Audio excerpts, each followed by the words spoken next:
Today's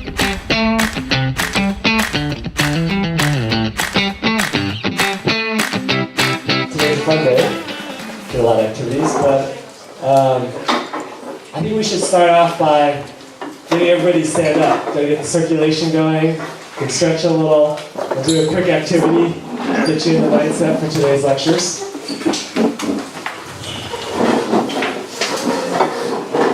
So stop what you're doing. Stand up, please. Don't worry, you'll get to sit down right after this. This is called the sit down if game. Okay, so how this works is we're going to make a statement, and if it's a correct statement for you, then you sit down. And then once you sit down, you don't get back up. Okay? And we'll keep going around with statements until everyone's sitting down. So statement number 1 is, sit down if you slept less than 5 hours last night.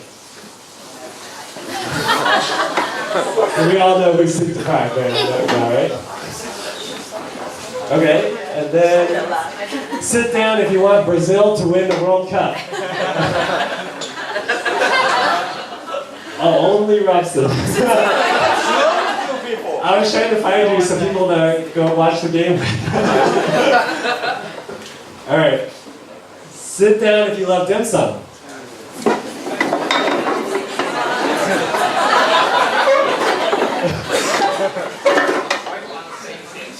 That's everybody, huh? You don't have to sit down if you don't. Peer pressure. Okay. Okay, good. Well, we got everybody sitting down. I was thinking someone else would still be standing, and then they can do one too. Neil is standing. Wow. Everybody likes this one. That's perfect. We're in Hong Kong. Okay, so we're going to talk today about design thinking, which is a very fun process. And first, just wanted to start out to see if anyone can kind of describe what design thinking is, what it means to them, particularly people who've done workshops before and this kind of stuff. Anyone want to volunteer? That's why everybody sat down. Nobody. Martin. So it's this way of deconstructing a problem where you can kind of identify the assumptions maybe that you have with a particular problem, and then go through this iterative process where you might suggest a solution, try it out, and then go back to your drawing board, try it out again and again. It's a circular, iterative process. Yeah, so just saying some of the buzzwords that we kind of associate with design thinking. It's problem solving, and maybe there's some iterative process going on to try to get to a solution for the problem. Anyone want to build on that? It's very focused on user customer needs. So a lot of it is around like empathy building and thinking about what's valuable for the customer. Yeah, since you're solving a problem for someone generally, so it's a lot about empathy, which means understanding from their perspective, user-centric point of view typically, getting into that user's mind in order to make sure that when we solve the problem, they really want it or they'll really use it. Often involves some creative processes going on. So here we'll get started with a question. If I give you a piece of paper and tell you to cut it, what would be the first thing that comes to your mind?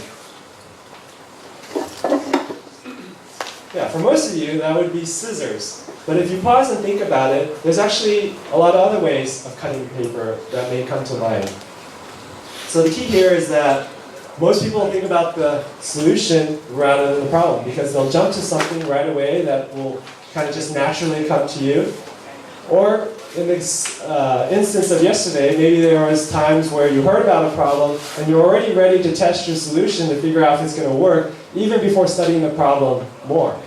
Getting really to understand the user behind the problem, where is there some kind of root cause that you can attack.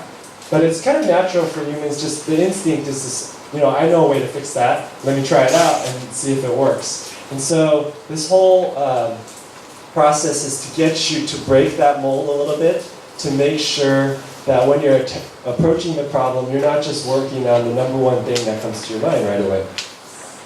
It's all about, trying to step back for a moment, think about other questions, not think about the right answer right away, or what you think is the right answer. So asking more questions, if you can get into that mode of thought is very helpful for a design thinking process.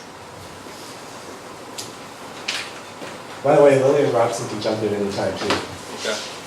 So we define design thinking as a process for creative problem solving. Anybody heard of IDEO? Everybody from Stanford has heard of IDEO.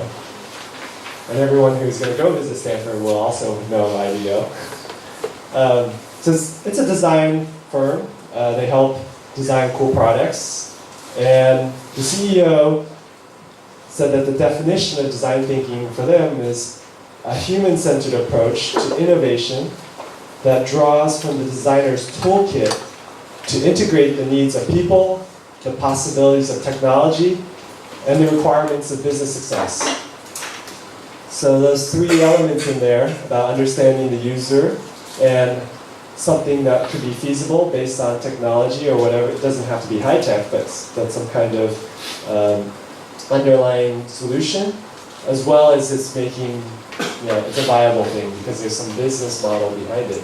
So you can see already that there's a lot of parallels here with what we talk about with MedTech innovation, because that's just a specific form of design thinking.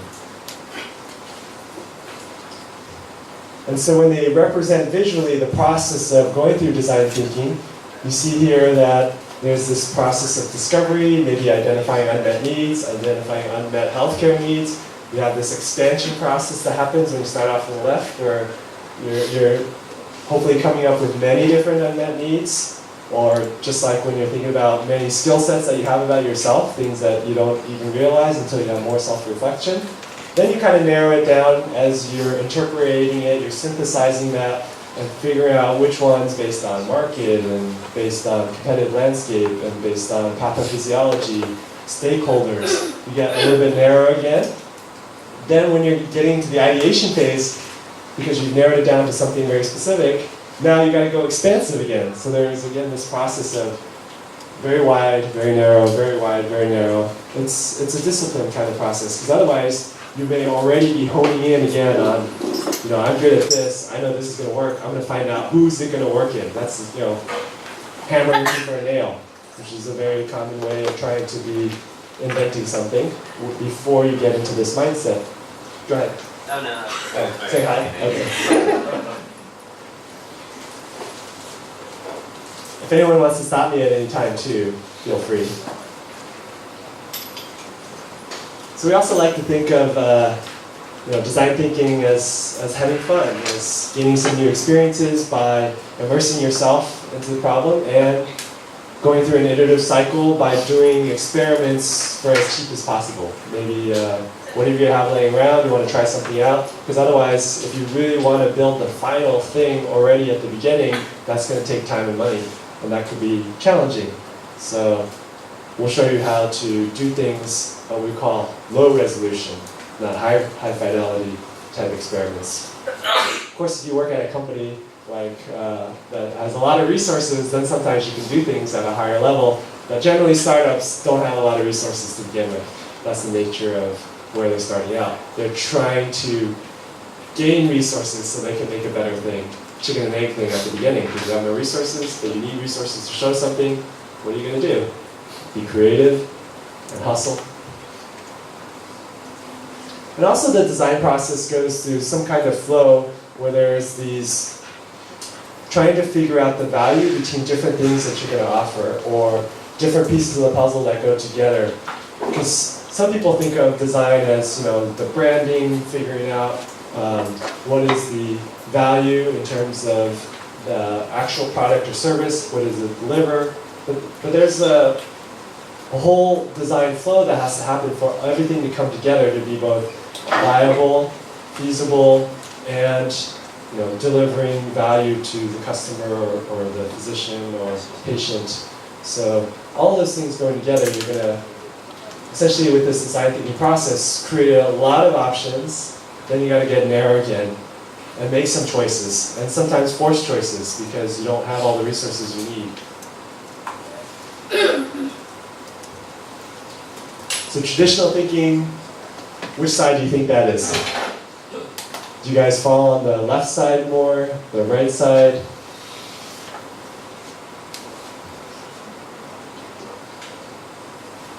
I think a lot of people tend to come up with a plan.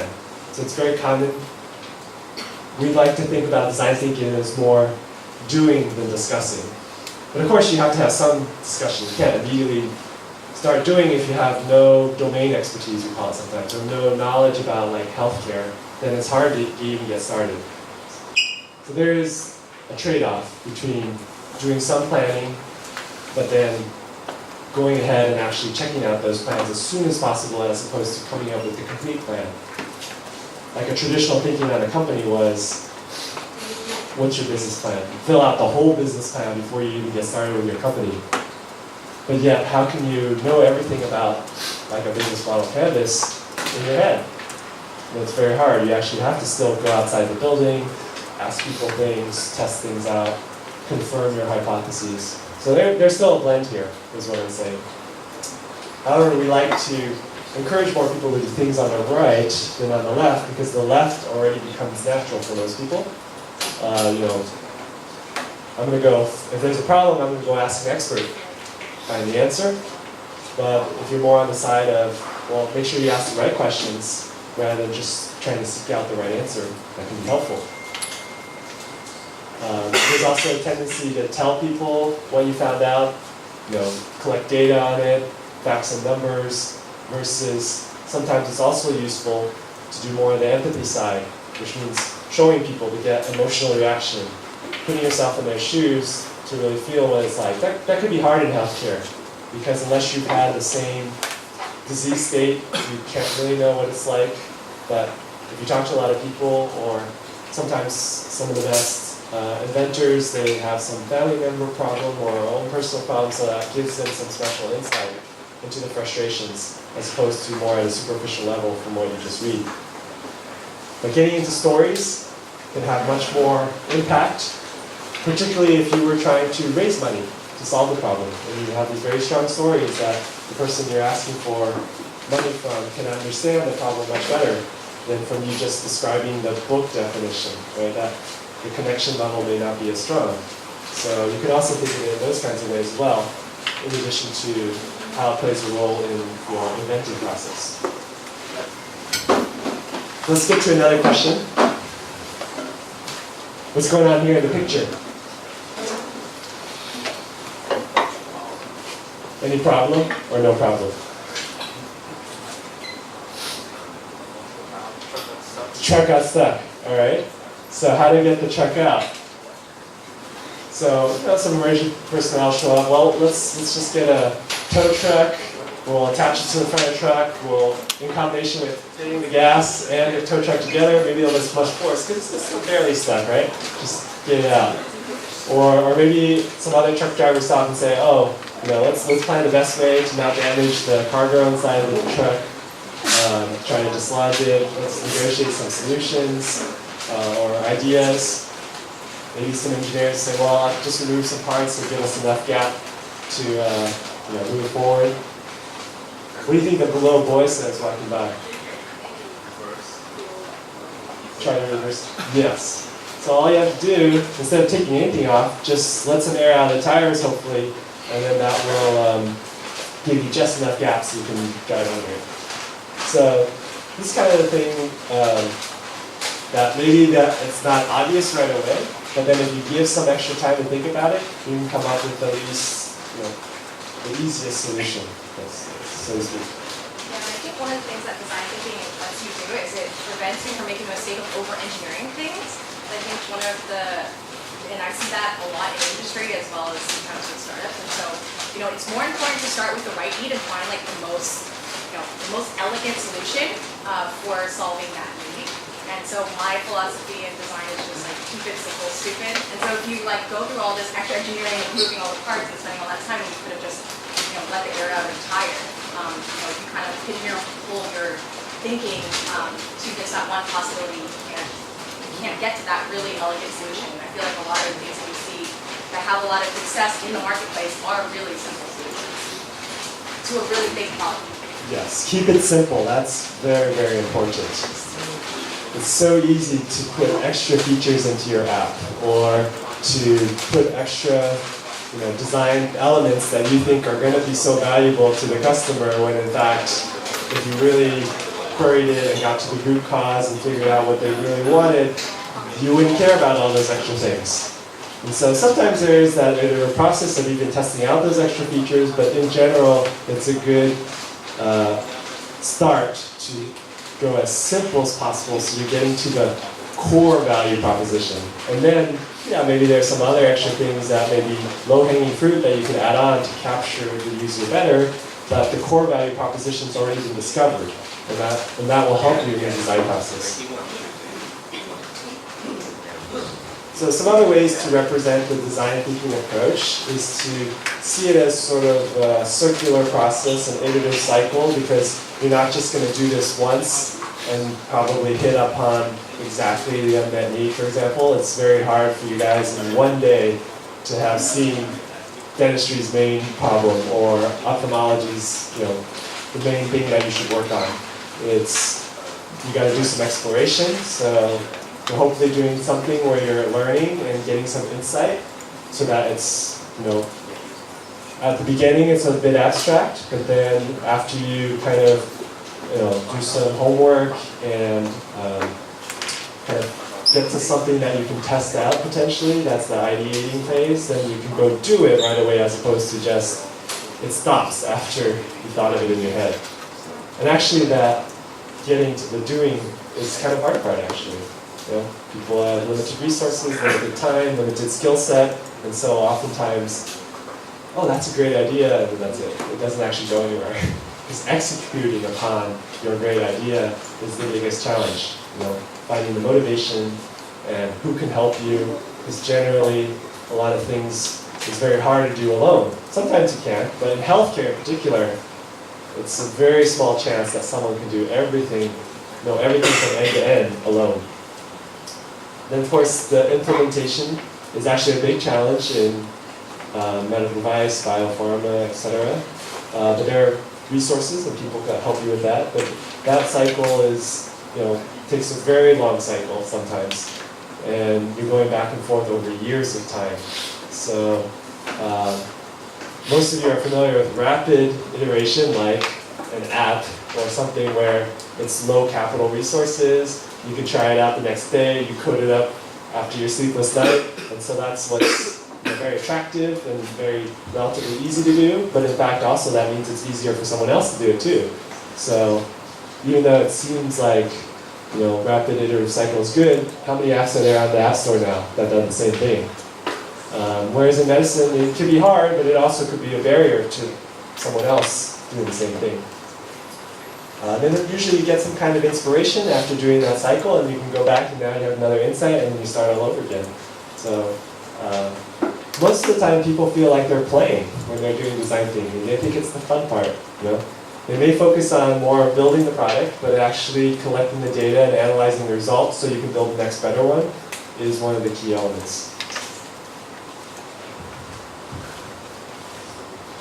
Anybody heard the Steve Jobs quote? It's actually back in 2003. Most people make the mistake of thinking design is what it looks like. People think it's this veneer, just like an Apple product. That designers are handed this box and told, make it look good. Whether it's a phone or laptop. That's not what we think design is. It's not just what it looks like and feels like. Design is also how it works. And of course, Steve Jobs was super meticulous in design. He would probably maybe over-design some stuff inside the computer that nobody else even cared about. But he also was able to figure out how it would work in someone's life, what they really wanted, and that was pretty amazing, to figure it out. Of course, it was not him alone. The real stories are there's an unsung team of heroes, and he happened to be the front-facing person to present it. But he also had vision and was able to lead that team to execute as well. You guys have innovation happening even at Hong Kong. I was trying to search, okay, what kind of design thinking stuff's going on here. This is one that just took place in January, a workshop on social innovators with dementia, for dementia. So the best way to get good at design thinking is just to do it also, right? I mean, it's one thing to read about the process and to internalize by studying, but it's another thing to just like keep doing it all the time. So I think this is the kind of thing where you can just go do it all the time. So we'll do an exercise today where we're just going to have you do design thinking exercise. The more you do it, you also kind of get into it, and you can see why it's fun if you haven't done it before. Okay, now we'll switch into some of the key elements in the design thinking process that they teach. Here are 6 key elements. You already went over this, how showing can be helping people to internalize what someone else's thoughts are, rather than just telling them using words. A picture could be worth 1,000 words. It's a very people-centered process because you're designing for somebody specific. Makes it easier than being very abstract. It is hopefully a highly creative process as well. And some of you may think that you're not very creative, or you may think that your field, your major means that, oh, leave the creativity to someone else because, I'm like a hardcore biotech. But in fact, that's the wrong, mindset. It's the wrong mindset. And sometimes when you do this brainstorming and creativity in groups, then you build off of each other. And that's a very powerful collaborative thing. That's why we have you in very specific kind of arranged groups to kind of draw out some different skills and help people build upon each other. Because you can do brainstorming by yourself, that's one level of brainstorming, but when you start doing it at a team level, then interesting things start happening. And this is a very interesting room, right? You're brainstorming with people from Hong Kong, Stanford, and Jiao Tong University. Everyone comes from such different backgrounds, such different environments, culturally different. Your thought processes are probably different, your expectations are different. And you can use that to your advantage. Certainly it can make it hard to agree on something maybe, but it can also open up your mind to something that you've never heard of before, or thought was possible. Make it very hands-on. That's the fun part. Even hackathons these days, they can be more hands-on. Because all the new technology like 3D printing, Arduino kits, even Proto.io, like you don't even have to code anymore in order to make it out. There are things that just help you do it. You just drag and drop. So you may not realize actually what all the different resources are out there.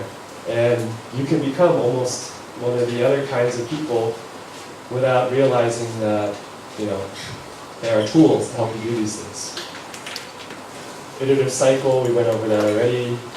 Radical collaboration, we kind of discussed that in terms of the team dynamics and format. There are various skill sets. Yeah. I think one of the benefits, one of the key differentiators in design thinking is kind of just a mindset around the hands-on and being very customer-centric or people-centric. And what that does for you out in the industry or in real life is it saves you a lot of time. It gets you the answers to the questions that you need to know much quicker. So some examples of that. I have a friend who works over in Amazon, and she was working on a Prime project that was based out of India, and they actually do payments in person because it's a developing country, and so they don't have all the payment structure in place. And so, as one of she could have spent all this time reading about how this system, how payments work, how their customers are receiving Prime payments in India. But instead, she just hopped on a plane. She was really hands-on about it, and she actually sat on scooters and went with the actual person delivering and collecting the money. And so that way, when she went back and as a product manager, she was able to create features and strategize around what she was going to build based on that person's experience of actually understanding what it's really like to do that. At Airbnb, they actually have their employees give them a benefit where they can actually go and stay at an Airbnb, and that's a way to encourage people to understand what that experience is as a customer or as a host, so that they're the person, you're on that team that's working on the host side, that you actually have empathy and understand what problems hosts are working on, and then what problems hosts face, so that they can actually design a better product. And I think that there's just nothing that can really replace how efficient it is to be hands-on and get those answers much quicker. It makes you a better designer. It makes you a better, helps you create better products. Yeah, I know also could work for services, like we were discussing, because I'm helping a startup that is trying to redesign the way some glasses could be delivered. You probably have heard of like a Warby Parker type model of basically having some frames, and they're sent to you with no lenses, and you kind of pick out the ones that you want and return the rest. And there's also this element of many tech companies where a lot of people, they need glasses, they don't have time to leave to go get them. And so, that's like an on-site, on-demand delivery service for a lot of things, like including, maybe dentals or trying out vision. And there's no really way to solve it just by thinking about it, but you have to go and try. So we have, actually buying some glasses to try to see if you can make a sale through an on-site vision, like a experiment. So first we try it on the Stanford campus.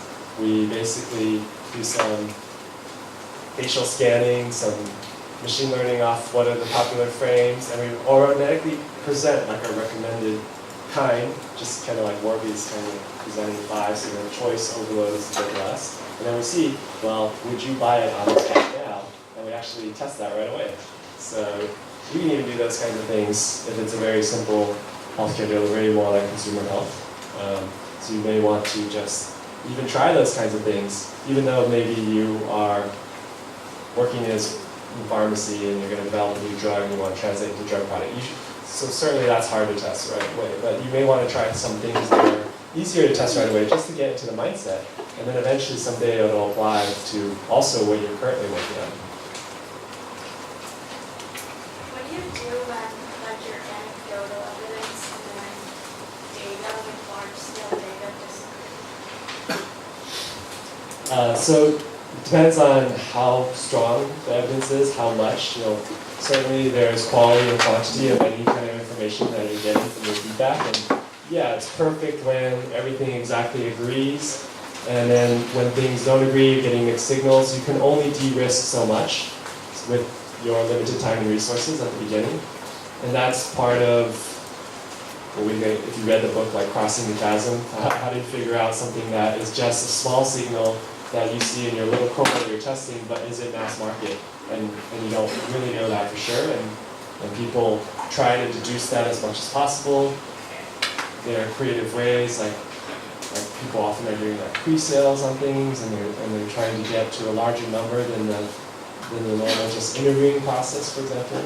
So if you have mixed signals, that means you're probably going to need to go through that iterative cycle a little bit more and try to revalidate in different ways. Because maybe at the beginning all you revalidated was with friends and family. That might not be good enough to represent mass market. Hopefully then maybe you narrow your target market a little bit more. You set yourself up for at least success in the market that you're defining so you can move on. So sometimes there's tricks like that because, yeah, you don't really know the answer, is it mass market? But if you can prove that it does work in this tiny subsegment that seems appropriate, that you could scale, someone will give you money to get you to the next level.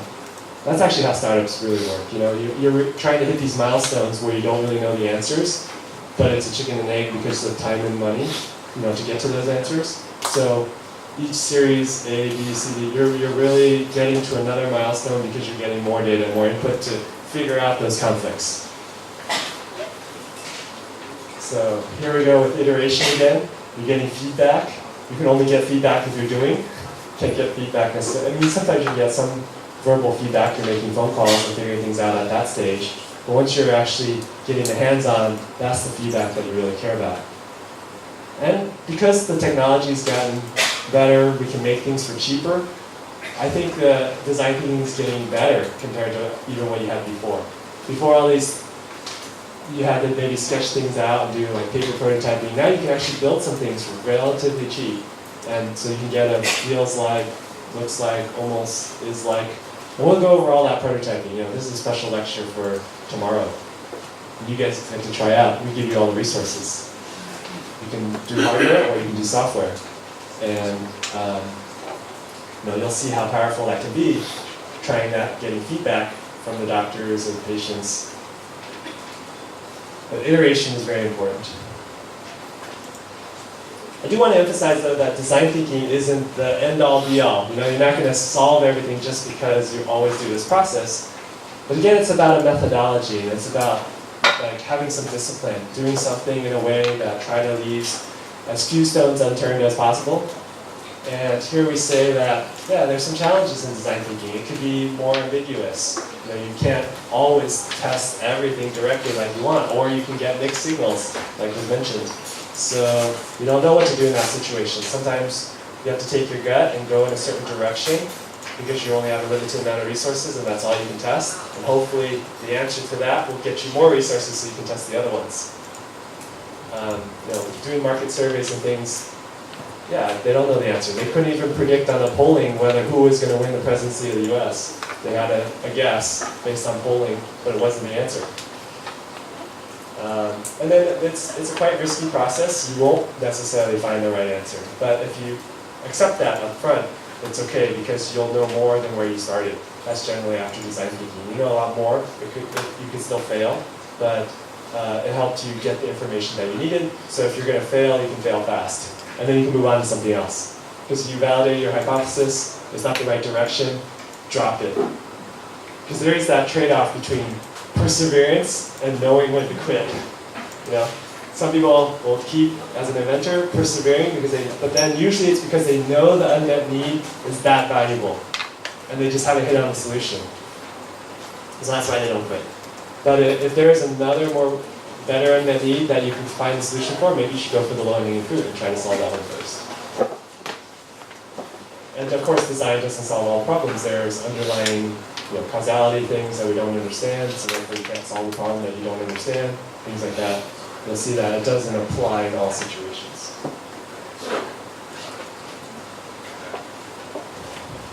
So there's just a few, the D School has all these mindsets to kind of help you get into having like a growth mindset or not being so fixed in what you think is possible, as well as helping you to come up with new ideas, to iterate better. Any examples that you want to talk about in terms of some of these mindsets, like show, don't tell, focusing on the user from the industry experience? Yeah. Do you want to go through the first? Okay, sure. Yeah. Okay. Yeah. So show, don't tell. So communicate your vision in an impactful and meaningful way by creating illustrative visuals and telling good stories. So I think like this helps at every stage of design. Because people think that you only want to show the final product that's ready for commercialization. But by then, if you already locked down on that final design, really nice, something that looks like a product already, then you might have already missed the mark because you didn't get feedback along the way. So I think at every part of our design, we were talking to our customers who were both the doctors. So I was in the ear, nose, and throat space. So as we were talking to the ear, nose, and throat doctors to make sure that what we were designing actually matched with what they clinically thought would work. And also making sure that we were talking to the people receiving the procedure. So we were treating patients who had earwax impaction. So they were coming in with huge plugs of earwax in, and they were deaf. And so they were coming in to get the doctors to clean out their ears so they would restore their hearing. And so, as we were going through the design process, we would actually show little prototypes and concepts to the doctors so that they had something to react to. Because what I found is that you can describe in 1,000 different words like what you're thinking, and if you can just, but the feedback that they don't have anything to react to, and so if you can draw on a piece of paper, that's one level of showing. And then they can say, oh, okay, yeah, like this distance doesn't look quite right. I want it to be this much longer. It should insert into your canal this depth. So we drew a lot of pictures. And then we start going into when you're making handles for things, and we're thinking about, let me make up 10 different foam models, to take that much of our time. Here's like, how would you grip this? And you can actually, sometimes their reaction or when you show them something, they're also showing you and not telling you, because they might say, oh, I think this grip is too large, right? But some of the feedback that you're getting from your user could actually be visual as well. So you might see that they grip it with a baseball grip, and then they have another handle and they grip it in a different location, and you can kind of get that automatic feedback on how you would shape your handles, for example, like that. So I think there's so many steps along the way where you want to just constantly show prototypes, and a lot of people are afraid to do that because they don't want to show something that just looks really cruddy, right? Like something that doesn't look finished, and that's where you kind of miss the mark. So some people don't want to show a product until it's like really nice, it's been fully industrial designed with beautiful buttons, and then you hand it to somebody and literally you didn't think about your customer. So if you were designing for women, but you actually, the girth was too big. We had another project that I was involved in the industry where the girth was too big. And they literally had to do a full reset and go back to do industrial design and kill an extra 6 months of time because they didn't think about that stuff up front and they went talking to customers until the very end. So I think that's a miss. Don't be worried. We're going to ask you to show some prototypes today from the design process. So don't be afraid to show something that's just not fully ready. Because it's really about the feedback that you get, more than anything else. Yeah, I think Is that really wrong? a lot of this stuff makes more sense once you have all the lectures together as well, because you can prototype for different kinds of reasons. Like, are you trying to get to the minimum viable prototype that's just for does the core functionality work, or are you doing prototypes to understand aesthetically what is the answer?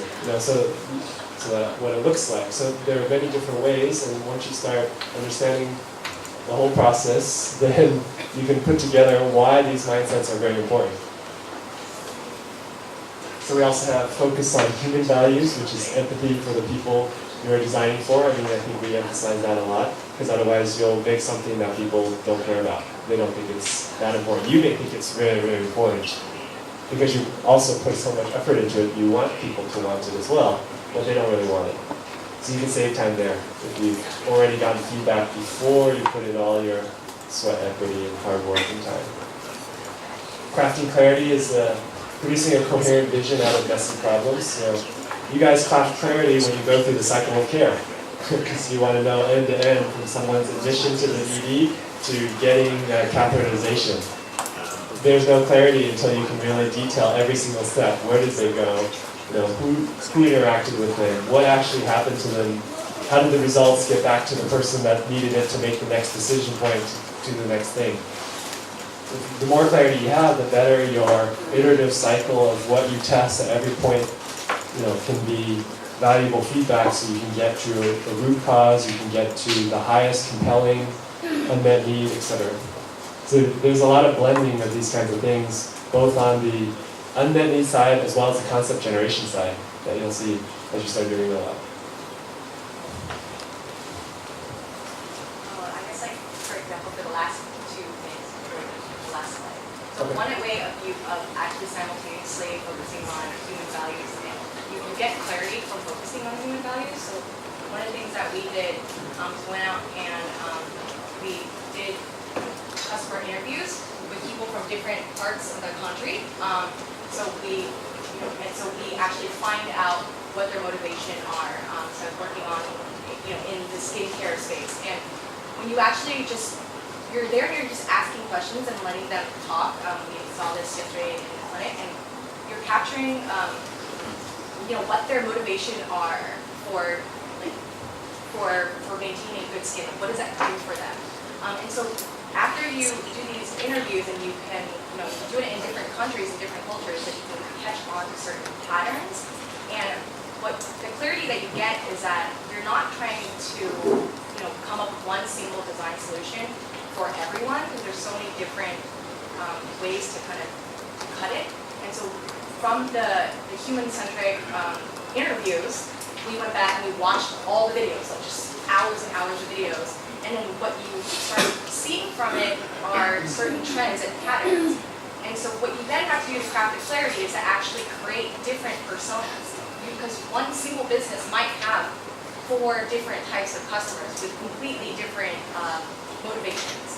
So when you write out like that persona so you had 4 different personas, and so then what you realize is that you might end up having the same core technology, but you might tweak your product offering to each of the 4 essentially different segments there. And so for a really good example with skincare, there are people who have very sensitive skin, and so we gave them a name, we gave this persona a particular name, And they're looking for a solution that they can stick with over time, and so they're going to be less willing to actually try new things because they have very sensitive skin. And so if you can capture that market and and kind of speak to them, the marketing will be very different. If you have them as a loyal customer, because they're not going to take change very lightly, and they will stick with the solution that works for the rest of their time. Whereas someone who has tolerance skin is on a different type of persona. They are more like an experimenter. They don't actually have to worry about their skin breaking out, but they're looking for a lot of different solutions. And so the product offering that you're giving to them is giving them more variety of things to try. Their personality type is someone who's going to try this new thing that they hear about. So you're actually, the strategy there is you're releasing a lot of different products that this experimenter can try, versus the skin-sensitive person, you're trying to release one product and really sell them on to stick with this for the rest of their life. And so this concept of giving a name to each persona and realizing that you're not trying to, you have to decide which segment you're going to go after first. You're not going to try to create one single product and push it out to everyone, because it just won't work. That's the only thing, really brilliant. That's the only thing I wanted to emphasize on design thinking when you're design thinking for health. Design thinking is very customer-centric, but in health you have a lot of customers. So it is not as, you have the doctor, but sometimes the doctor prescribes who's going to use is the nurse.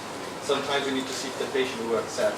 Then you need to understand who's paying for it and if they're going to accept that as well. So you don't have one customer, you have 5 customers that you really need to think about 5, 6, 7 sometimes. You have the nurse, you have the doctor, you have the patient, you have the payer, the government, you need the administration of the hospital. So that is what makes the application of design thinking for health a bit more challenging than the other, let's say, the other fields in that sense. So I think that is brilliant what Lily said, but really keep that in mind because that's really important. The customer persona and archetype is something that's part of our lecture here that we'll even get into a little more. So it's good that you brought it up already, because I think that's also what's missing when you're first starting out in healthcare, because you don't have the depth of knowledge to help understand how complicated the system is.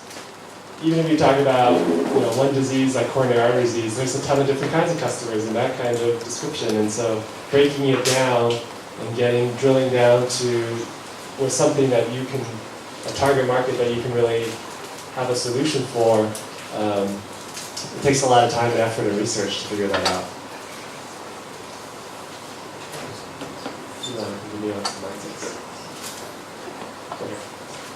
So some other mindsets are embrace experimentation, which means prototyping is not simply a way to validate your idea. It is an integral part of your innovation process. We build to think and learn. This is probably one that comes natural to all the engineering types. They're just ready to build immediately.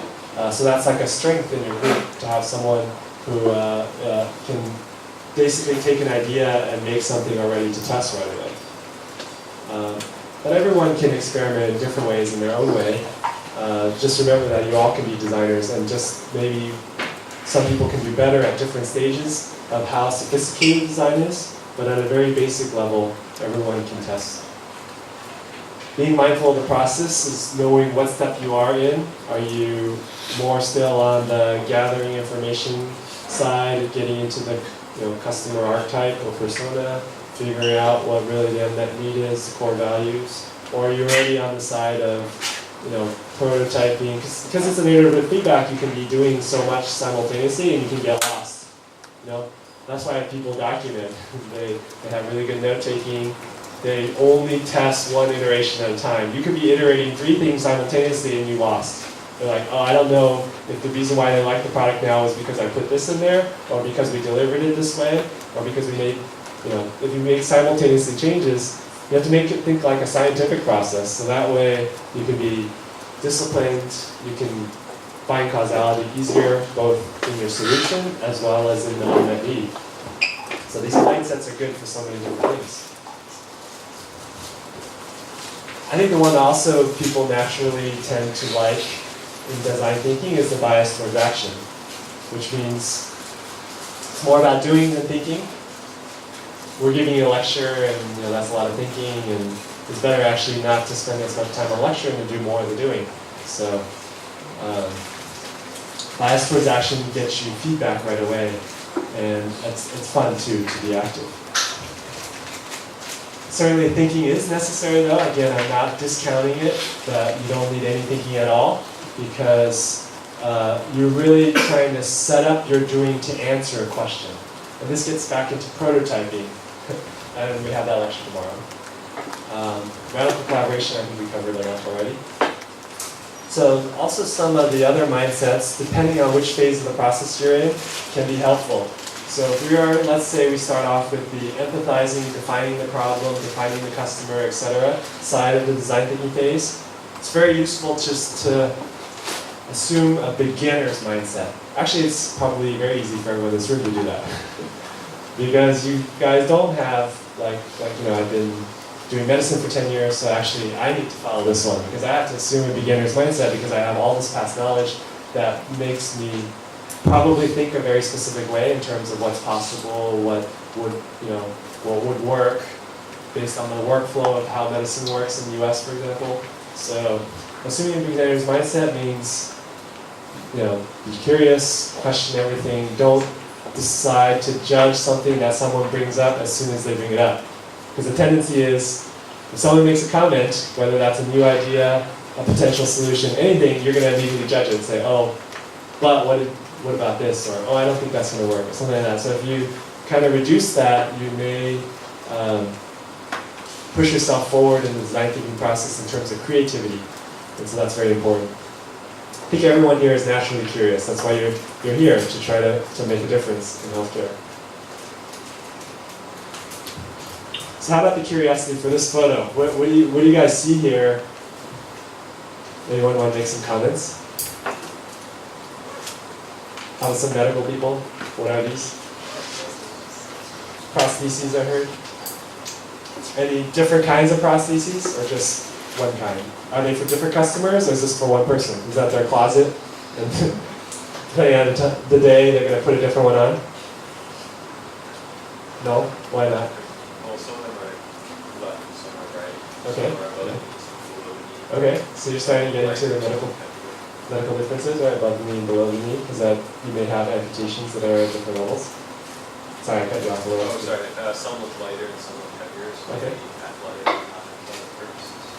Okay, good.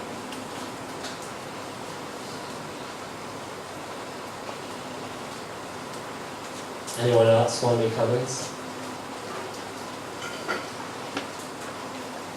Do you think it also really works or doesn't really work? Probably hard for you to know, unless you could try it or do it, or talk to people who are using it.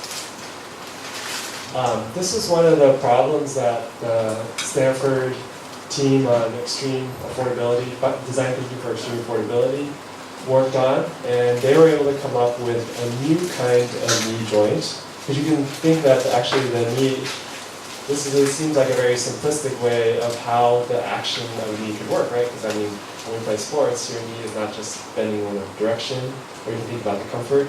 So let's show you an example of a solution that you can read about, because it's kind of a good story of D-Rev coming up with a new kind of knee joint, because a lot of people are not using the prosthesis.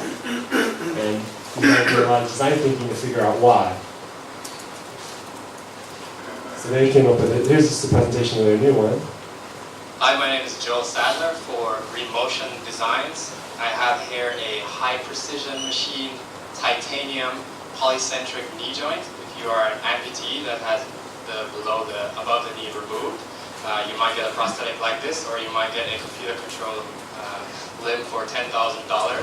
The problem out there is that prosthetics can cost anywhere from $1,000 to $10,000 for just a knee joint. And in the developing world, it's very hard to afford prosthetic, including the knee joint. So we developed something we call the Jiper knee. I have it here. The Jiper knee is a plastic-based 4-bar linkage knee joint that can be easily manufactured and is made out of high-density polymers, so that it lasts a long time, and we do this at a manufacturing cost of $25 US. Currently we're working joint food organization in India. We're excited to have 1,300 patients visit to date with the Japanese field trials. We're excited to go to scale. We're looking for partnerships. So thank you, and come by our booth.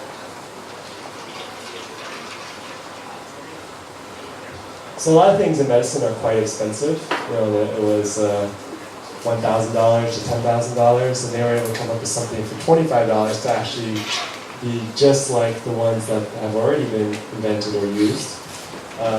So sometimes you think that it's not possible, but it can be possible, especially if you feel like it can be done better. So I encourage you all to think that even if there's the perfect cataract surgery solution, no, it actually can still be done better or cheaper or faster, more efficiently, better outcomes. There's still room for improvement in almost everything in medicine.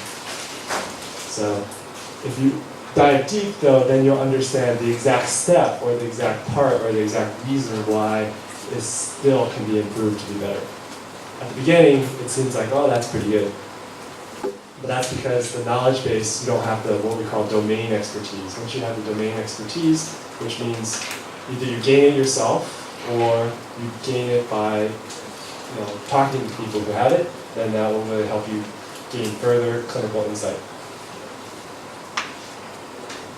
One of the really most important things also is to don't always, people don't always say what they do or why, but you may observe it based on their behavior.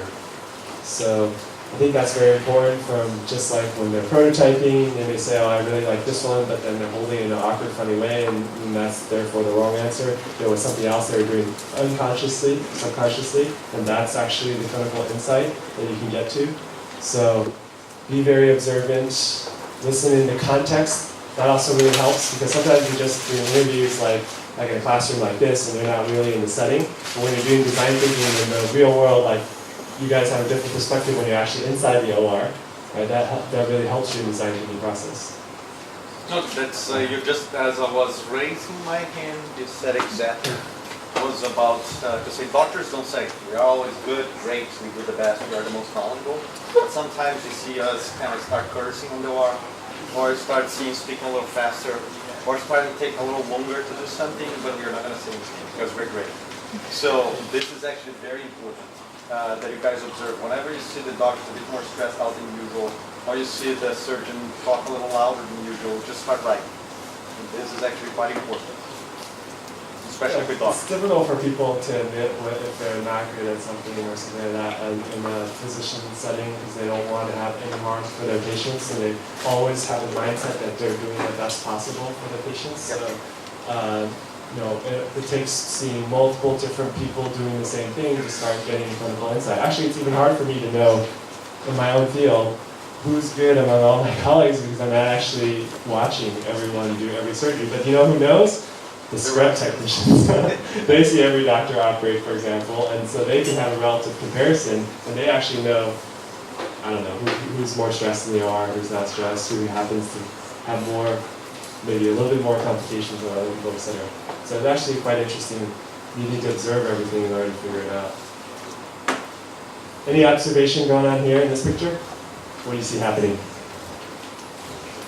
It is a old person, right? It looks like an old person. They have arthritis, which is joint problems. What's that on the bottom there? Yeah, it looks like an eye drop bottle that has a cap on it, and they need to get the cap off. And what are they doing to get the cap off? Cutting it with a saw blade. So that's probably just something they had lying around. They're frustrated and they jerry-rig their own problem. But it also represents to you that maybe there's a design flaw in even how the eye drop bottles are designed. So asking someone how they do something, like just how to open their medication, can reveal some even simple design opportunities. So everything that's done in life, you may take it for granted how you can open the bottle because it's easy for you. And generally healthy people, everything's relatively easy. But for sick people, the most mundane things can be hard. And you may not realize that. So that's also where you get into this empathy and figure it out through observations and interviews. Something to help you with the design thinking process is what we call the look for the duct tape. Why do we say that? You can solve everything with duct tape. What's going on in the pictures here? Upper right. What activity is being done, and then what is the person doing as their duct tape? Sorry, maybe the light, you can't really see it. Are they on a vehicle? Bicycle? Yeah. What happens? Anyone ride a bicycle with their jeans? Gets caught in the chain? Gets dirty? What do they do to fix that problem? Use a clothespin, I heard, right? Just like clip it so that it won't get caught in the chain. Very simple. Maybe that's an elegant solution. Or maybe you can make a better version of that. Or you find out first how big of a problem that is. Or you understand the underlying problem, why that's a problem. Or maybe it's a problem for only certain people, certain genders, certain age, and not a problem for everyone else. So you actually start digging. And it's interesting when people are trying to solve their own problems, because then you know it's a problem and you can deliver a solution. Hopefully there's a willingness to pay for that solution. And now you're onto something that can be fun. Iterative feedback. So we also call those like life hacks. Everyone heard of that term before? You can all problem solve your own problems. What problem is on the lower right one? People don't know that problem because they don't have cars in Hong Kong. No garages. So anybody else know what the problem is? How deep can drive your car? Yeah, so you have that problem of, you store stuff in your garage, you don't want to bump it and knock it over, so you got to pull your car in because the door can't close behind you if you're not all the way in, but you don't want to go all the way in. And so how do you get to the same spot every single time? Put like a tennis ball there so that way the car can stop at the same spot every time. Is that a little hack over there on the lower left? What are they using? What's the problem? What are they using? Tongs to reach something far away. That's a simple problem, real problem for some people.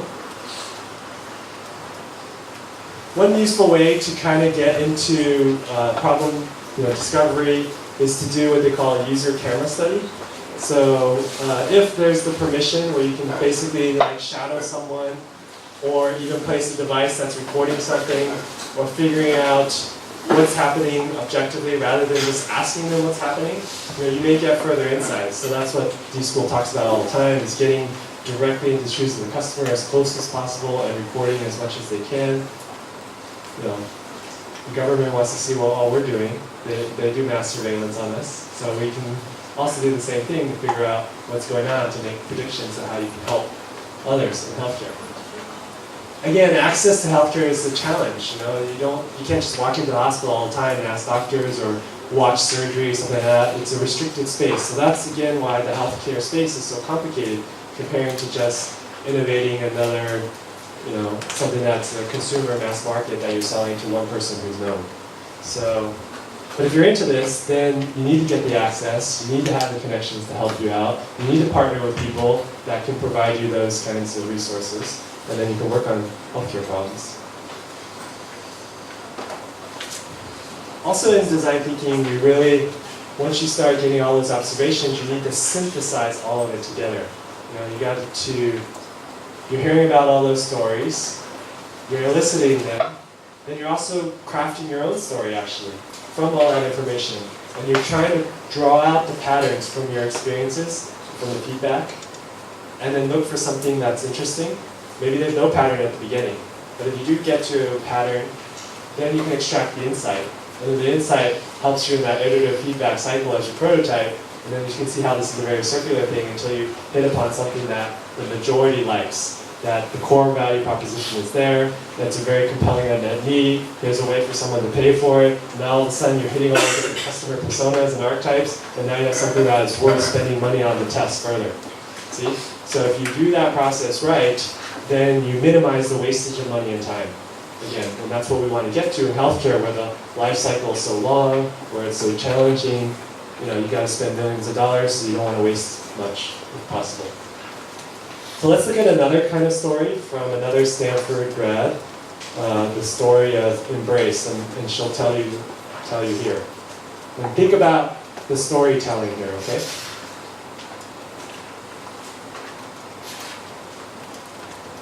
Oh, no.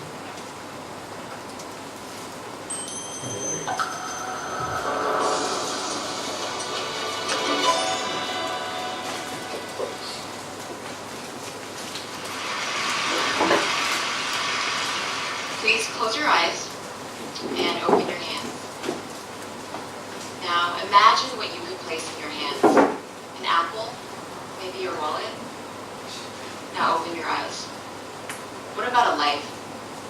What you see here is a premature baby. He looks like he's resting peacefully, but in fact he's struggling to stay alive because he can't regulate his own body temperature. This baby is so tiny he doesn't have enough fat on his body to stay warm. Sadly, 20 million babies like this are born every year around the world. 4 million of these babies die annually. But the bigger problem is that the ones who do survive grow up with severe long-term health problems. The reason is because in the first month of a baby's life, its only job is to grow. If it's battling hypothermia, its organs can't develop normally, resulting in a range of health problems from diabetes to heart disease to low IQ. Imagine, many of these problems could be prevented if these babies were just kept warm. That is the primary function of an incubator. But traditional incubators require electricity and cost up to $20,000, so you're not going to find them in rural areas of developing countries. As a result, parents resort to local solutions like tying hot water bottles around their babies' bodies, or placing them under light bulbs like the ones you see here, methods that are both ineffective and unsafe. I've seen this firsthand over and over again. On one of my first trips to India, I met this young woman, Savita, who had just given birth to a tiny premature baby, Rani. She took her baby to the nearest village clinic, and the doctor advised her to take Rani to a city hospital so she could be placed in an incubator. But that hospital was over 4 hours away, and Savita didn't have the means to get there. So her baby died. Inspired by this story and dozens of other similar stories like this, my team and I realized what was needed was a local solution, something that could work without electricity, that was simple enough for a mother or a midwife to use, given that the majority of births still take place in the home.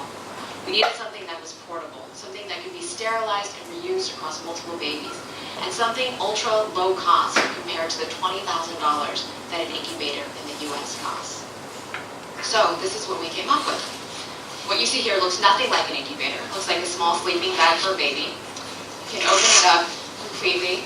It's waterproof. There's no seams inside, so you can sterilize it very easily. But the magic is in this pouch of wax. This is a phase change material. It's a wax-like substance with a melting point of human body temperature, 37 degrees Celsius. You can melt this simply using hot water. And then when it melts, it's able to maintain one constant temperature for 4 to 6 hours at a time, after which you simply reheat the pouch. So you then place it into this little pocket back here, and it creates a warm microenvironment for the baby. Looks simple, but we've reiterated this dozens of times by going into the field to talk to doctors, moms, and clinicians to ensure that this really meets the needs of the local communities. We plan to launch this product in India in 2010. And the target price point will be $25, less than 0.1% of the cost of a traditional incubator. Over the next 5 years, we hope to save the lives of almost 1 million babies. But the longer-term social impact is a reduction in population growth. This seems counterintuitive, but it turns out that as infant mortality is reduced, population sizes also decrease because parents don't need to anticipate that their babies are going to die. We hope that the Embrace Infant Warmer and other simple innovations like this represent a new trend for the future of technology. Simple, localized, affordable solutions that have the potential to make huge social impact. In designing this, we followed a few basic principles. We really try to understand the end user, in this case, people like Savita. We try to understand the root of the problem rather than being biased by what already exists. And then we thought of the most simple solution we could to address this problem. In doing this, I believe we can truly bring technology to the masses, and we can save millions of lives through the simple warmth of embrace. I think it's an awesome story. And it really encapsulates almost everything that we teach over the last 2 days, 3 days already, in terms of storytelling. Or you tell me, what do you guys think? What elements did she use that we already are just even talking about today or the last few days? These TED Talks always use that story to get the emotions going. So that's what we want you guys to do, especially you got a pitch going on Saturday. Let's see some stories. Let's hear some stories, right? What else? It's iteration and user feedback, so she mentioned how she designed the product and tried to make it as simple as possible, and she went back and forth again with potential others to help us out. Yes, definitely. We hope. I mean, this is a compressed cycle, of course, so you don't have as much time to iterate as maybe their team did. But again, it's the concepts and the process that you hopefully internalize because of its value.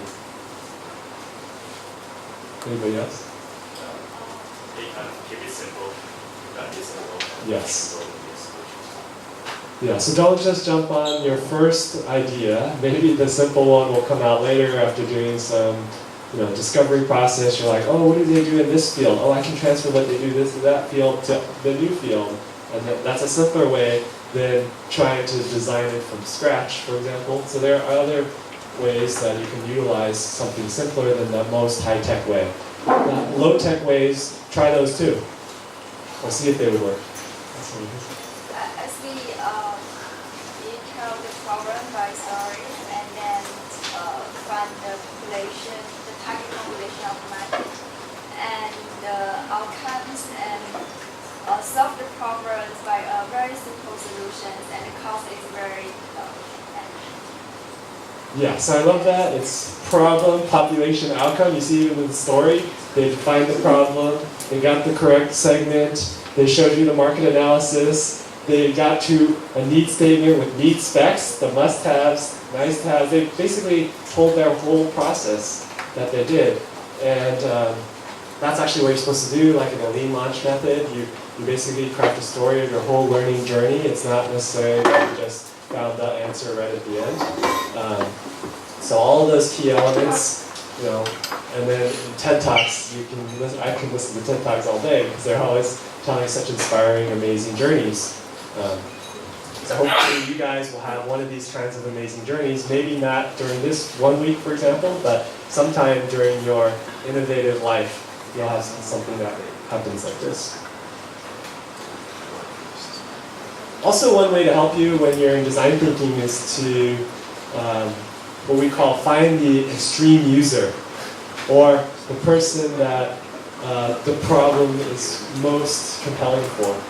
And for example, if you talk to someone where it's so acutely a problem, then you can be figuring out what they do to solve it potentially, like a jerry-rig or some kind of simple solution, because they don't have access to much, but it's their problem every day, every minute, every hour of their life. And so they've thought about it even more than you thought about it.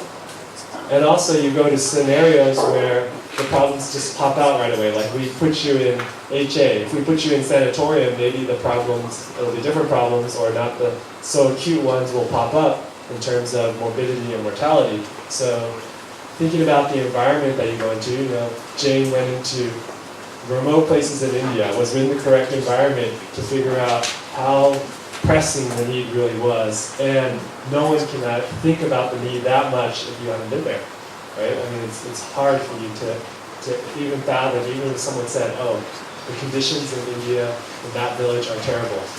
You really, like even you watch a video, when I first traveled to developing country, it was actually the smell that hit me the most. There's a bunch of different kinds of smell. You're inundated with all different sensory experience even, compared to living in a developed world. So the more exposure that you have, it also broadens your mind and is very interesting for your innovative, creative processes. Here's a guy that is, we call a very extreme user. This is a Stanford professor. His name is Michael Snyder. He is a geneticist, but he also tracks his health religiously. He's one of those quantified selfers. And he started believing in the quantified self because he was told that he had a risk for diabetes. I can say all these things because it's public knowledge, no HIPAA violations. And then he started wanting to track his vital signs and other metrics. Whatever device existed, he would wear it continuously. And so some interesting insight that came out of this extreme user was that even though these are very low-grade tools, right? It's not a real EKG, it's not a real oximeter, it's not getting hospital-grade quality. Because he measured himself continuously, 24 hours a day, 7 days a week, he had some kind of baseline. And once, when he was on a trip, he was flying off somewhere, collecting all this data, he came back, he got sick. And then he actually went back to all his sensor data. He got an upper respiratory cold, maybe from flying on the airplane. And he looked at the inflection of the data, even these low-grade sensors that are non-diagnostic, and he saw that there was a change from his baseline. At least 24 to 40 hours before he had symptoms, cough, cold, runny nose, etc. And so he published this paper as an insight into that sometimes even low-grade stuff can be, I wouldn't call it diagnostic, but associative as maybe indicative of a problem. Of course, if you really want to say something's causality, you need to do a randomized controlled trial. You need to make sure that that's just not an N of 1 example. So I think this represents also sort of the way we move innovation forward, people like them. So if you find those people, that could help accelerate your process. If you are that one, that could also help your own process as well. Because also what you're really creating here is hopefully you're going to get to a customer empathy map. These are other ways to help you get into the shoes of the person that you're trying to help design for. Try to see every sensory input. What do they see? What do they think? What do they do? Maybe they won't even tell you, straight out because you ask them all the time. But you can understand their behavior. That's really what they do, not what they say. Or maybe you have empathy for this person. This is what happens if you have macular degeneration, eye disease. You need to get a shot in your eye every other month in order to prevent vision loss. Pretty crazy, right? You have to get that yourself. They accept it. But why? Because there's not an alternative treatment. And this is the best working one. So they have to take that treatment if they want to protect their vision. Maybe there's a problem there, or maybe there's an opportunity. Or maybe it could be less painful. Or maybe it's not really that painful. You wouldn't know until you see a lot of them to understand.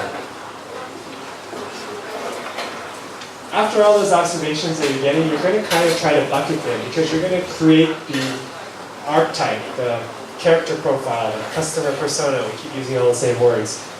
And the more detail you get about the persona, the easier it is to do your designing for. Because when you're brainstorming and you don't know who you're even designing for, you may just stay very high level, sort of abstract. But if you know how old they are, what their social values are, what socioeconomic background they have, it may be easier for you to both brainstorm, generate concepts, iterate with them quicker because you know who to find, you have a customer segment, you have a target. This is like, it relates to business, but it also relates to design thinking. So you can see how it all is starting to come together as you go through the process.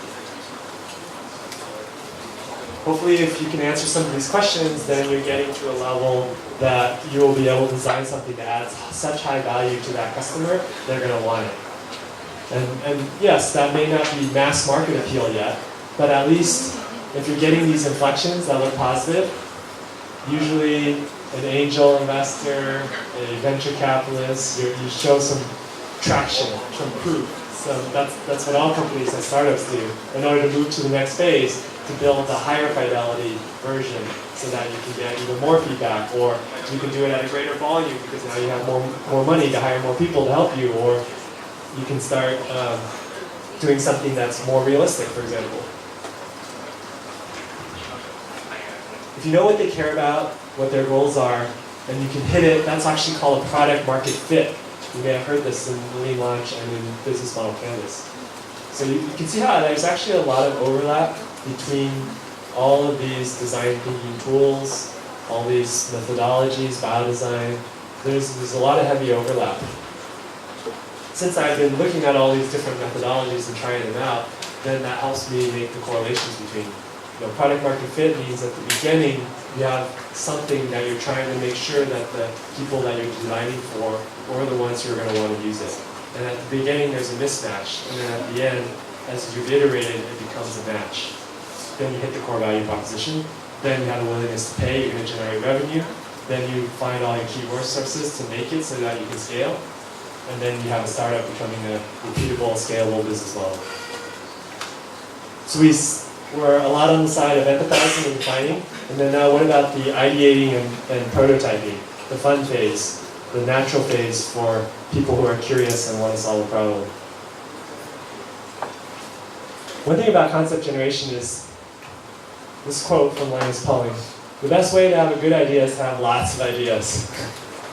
The typical bio-design process, you need to come up with 200 unmet needs or 300 unmet needs. You guys, came up with as many as you can, but you should push yourself to come up with more. Obviously, you may hit a wall at a certain time point, and again, with anything, you need to take a break from it and then come back to it later, and then that's helpful. So it's the same with both unmet needs and the same with concept generation. When you're brainstorming and coming up with your various kinds of potential solutions that you could build off each other, the more you have, the better. And we'll see why that is. We have a full formal lecture on brainstorming process this afternoon. Remember finding the right answer versus asking the right questions. Sometimes when you ask the right questions, it takes the brainstorming in a different direction. So if you get stalled, how might we do X, Y, Z? And that can kind of get you out of your rut, for example. So we'll go into all those examples this afternoon. Asking why also really helps, but generally, if you don't have the knowledge base, it just yields some abstract statement. But if you ask how, then you can get more specific, because how is a detailed, breakdown of what exactly is going on. And how means doing research if you don't know the answer too. So simultaneously, while you're doing all of this, you're going to keep iterating through it. Because at the first time you're brainstorming at a certain knowledge level, then you all read and experience things, then you do another brainstorm again, and you can brainstorm about different things. It's not brainstorming the entire solution all at once. You may brainstorm just, well, even if I had the perfect solution, how would it get into my hands of my user? That could be a brainstorm. So you see how you may think the brainstorm is just, let me prototype the exact working solution. But you can brainstorm many different things. Sometimes what's helpful on the why is to ask why 5 times. This is called Six Sigma analysis. So if you can try to get to a root cause of a mechanical problem, you may keep asking why. For example, why does the machine stop? The overload tripped out. Why did the overload trip out? There was insufficient oil in the shaft. Why was there insufficient oil? Oil pump wasn't efficient. It is sufficient, but why is the pump not efficient then? Well, it's because the shaft is worn. So why is the shaft worn? Because the filter blocked with XYZ. Now you got to the root cause. The filter being blocked in XYZ is the root cause, but you couldn't necessarily know that unless, from the first why, unless you really start digging deeper. So maybe that's an annoying childlike thing, but it's also very helpful in trying to get to root cause analysis. This is more typical brainstorming that you guys see, post-its, right? Colored post-its, clustering of information, trying to find patterns, trying to build off of one idea into another idea, saturating as much in one area as you can, and getting a pattern, and then getting a feeling that this one seems the right way. So that's more traditional, but there are other ways to try to generate different kinds of ideas. And one way that's good for a visual relationship, and it also helps on understanding the competition and where your value is relative to competition, is to do a 2x2 matrix. And then you can change what are the axes of the matrices. In terms of, there's a food example, so they're doing name brand versus generic, nutritious versus indulgent, meal versus snack, cheap versus expensive. So you can also do this for healthcare things too. In terms of whatever is relevant for the case for you're trying to do a concept generation around it. Reframing and scoping is always very good. It's hard to do if you don't have any knowledge at all, but with your medical person in combination, you can, just like you tried the scoping with your unmet need statement, your need statement, you can also scope with your concepts and generations. You can, what's going on in these pictures here? From upper left to bottom right. Is there a pattern? Zoom out and zoom all the way in. So sometimes that's also helpful when you're coming up with different concepts because you're at the macro level or you're doing Y, then zoom into a micro level, you zoom back out again, reframe it, scope it differently, choose a different customer, you'll change your whole thought process because things that you start with guide you in certain directions. But in the end, what we really want is benefits. You can come up with the wackiest idea, but if it doesn't really benefit you, then you may not push a lot in that direction. But sometimes wacky ideas can turn into beneficial things because that's where the insight comes from. No one ever tried that before, or not one person could have thought of that because as the one person building off the other person's wacky idea became a real idea. And then people have that, ooh, that's cool moment. So having a benefit ladder is good because you are basically going from attributes to specific benefits for a specific customer, and that consumer, if they really get a reward, either relief of pain, or solve their problem, or no longer need to be compliant anymore because it's cured, it's fixed, now then they'll really want it. If you hit the emotional button, it's like a win-win-win. Then it's almost whatever they have in money-wise, they'll pay for it. So moving up the benefit ladder is very good because you may start off of just attributes and you're testing out hypotheses about what's most important until you get the core value proposition. Your concepts hit the emotional side. Now marketing is going to be easy, you're going to be able to sell it, and actually it sells itself. That's a lot of successful products. You don't even need to market it. The user base tells someone else, you should use this drug, this device is the best. We love premium IOLs because we don't need glasses anymore. Now we don't even have to market that. The solution itself can market itself. So remember, this is a process now in biodesign that we talked about a lot of needs, very specific needs that are compelling. You've done all your research beyond it. This is the ones you want to work on. And all of a sudden you're expanding again. A lot of concepts, many different potential solutions. And then you've got to go through concept selection and prototyping. So we'll go into a lot more detail tomorrow. But your prototyping could be very simple. Like, what do you think was prototyped even right here?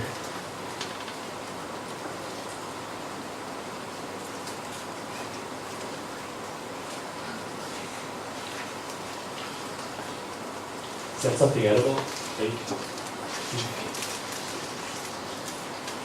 Piece of store-bought meat. Dried out a little, so it looks kind of shiny like that. And they just wanted to. Is it an adhesive for your skin? I have no idea if the cut was after or before.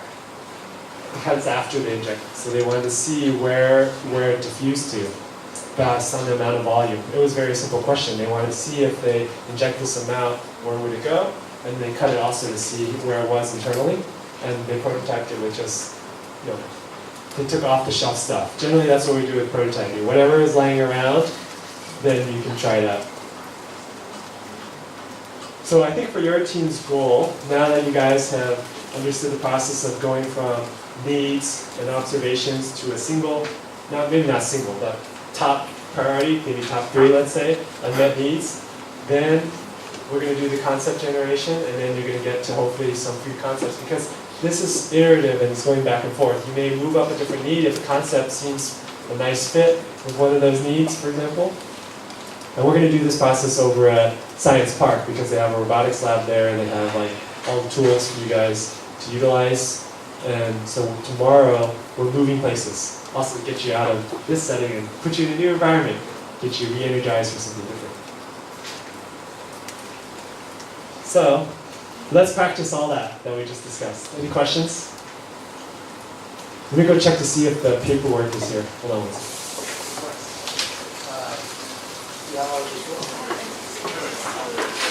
Okay, so before we do the exercise, let's get a snack. Right? Get some energy because we've been sitting for a while. So we'll take a quick break and I'll have you come back. and we'll do the exercise.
Okay, we're doing a scratch right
He wanted some kind of like craft. He wanted to merge.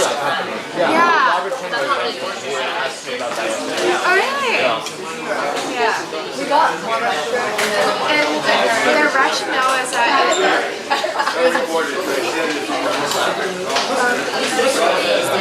you basically do it like this. I think the same band actually used, his doctor gave him Yeah. Monitor. Yeah, he was concerned about it.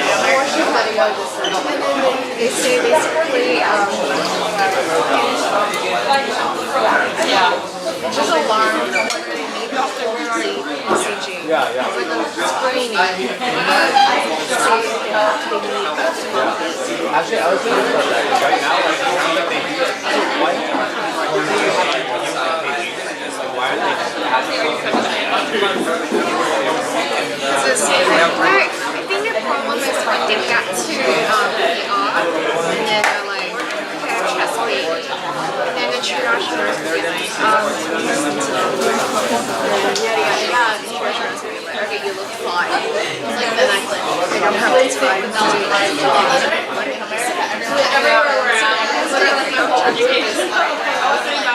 I don't know, for me, right now, the need is that when you really do ECG themselves, and then they're basically asking someone to do the procedure of sticking the needle on.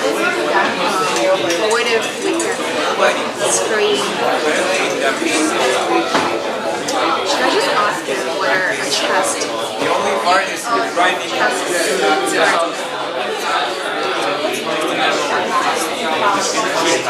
Yeah.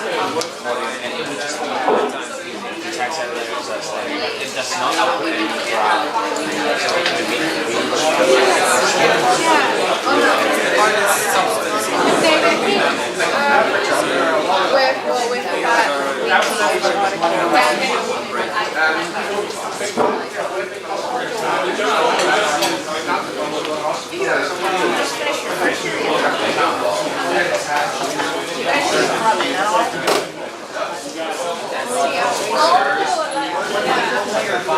Is there anything that requires everything. He wants to physically yeah. the lateral one? No, it'd be fine. It just means that, yeah, like, there will be a state elevation. Sorry.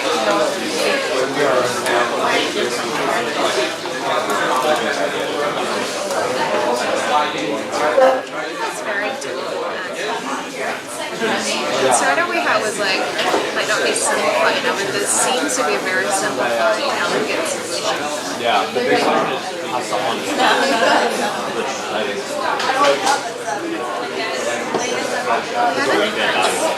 Yeah, it's very fun. But I think this issue is quite unique.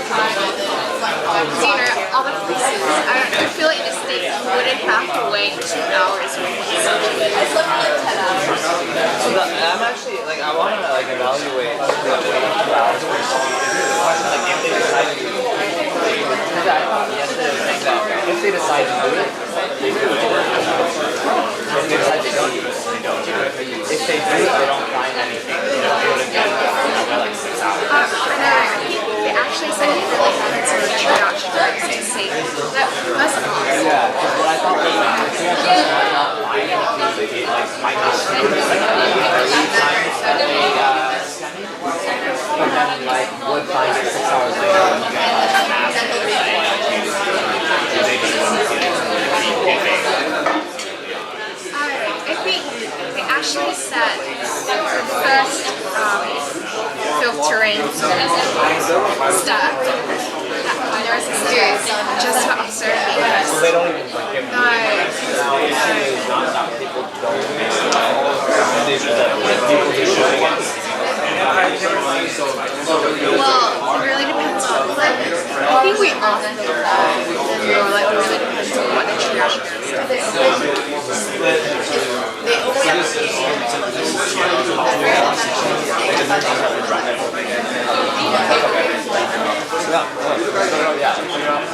They aren't.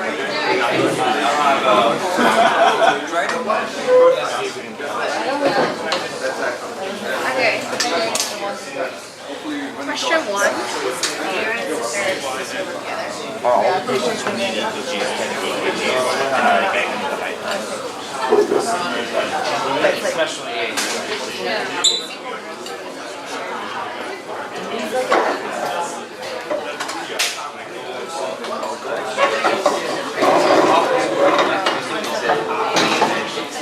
like the users. But like I don't work themselves. Yeah, that's why I don't like maybe not related. What were you guys?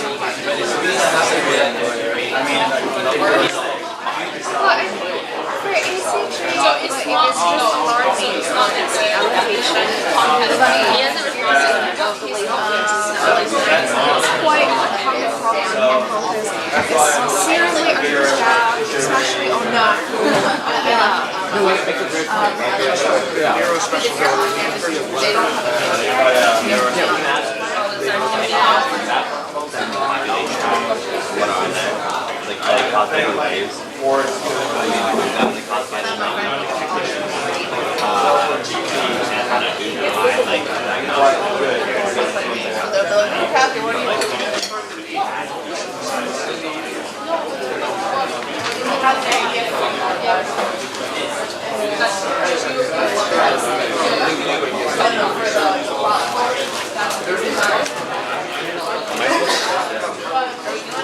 I don't think so. You can. What is it?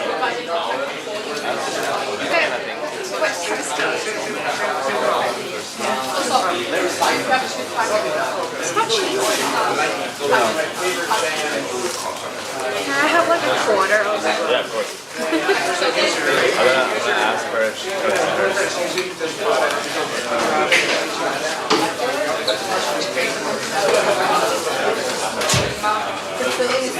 Who hasn't gotten the handout yet? You didn't do it, I'm not gonna do it. Raise your hand if you don't have a paper handout in front of you. Looks like over here.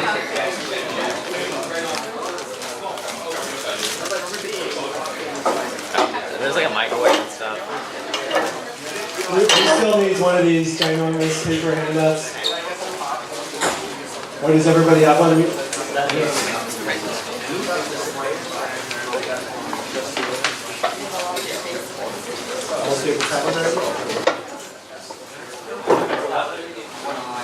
If you guys need any extras, we have there, okay?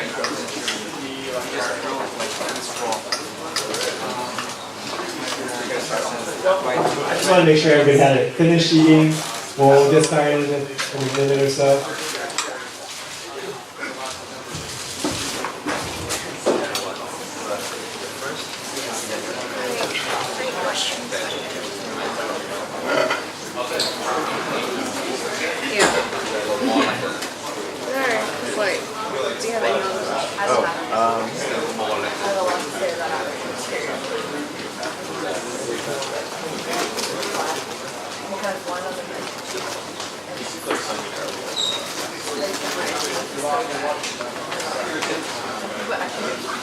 Yeah, that's the consumer. Do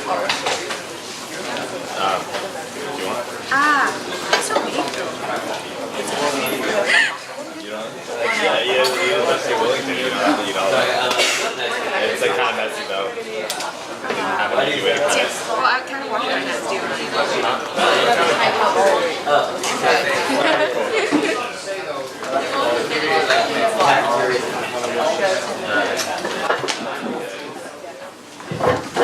Hello, everyone. Yeah, so for the clinical visit yesterday, did you guys take any pictures? Anyone take pictures yesterday? So I'm not sure if your team, the helper of your team, and take some pictures for you and then so send it back to your team. If it is the case, so keep the picture to your own, okay? So don't post it on any popular website like Facebook and or share with your friends like that, okay? Huh? Yeah, just keep it to your own because we don't know that because some of the pictures involve the clinical area. So the doctor remind me that even for the clinical area that not involve the patients, it's better not publish the pictures on the web page. So remember that. Thank you so much for your attention.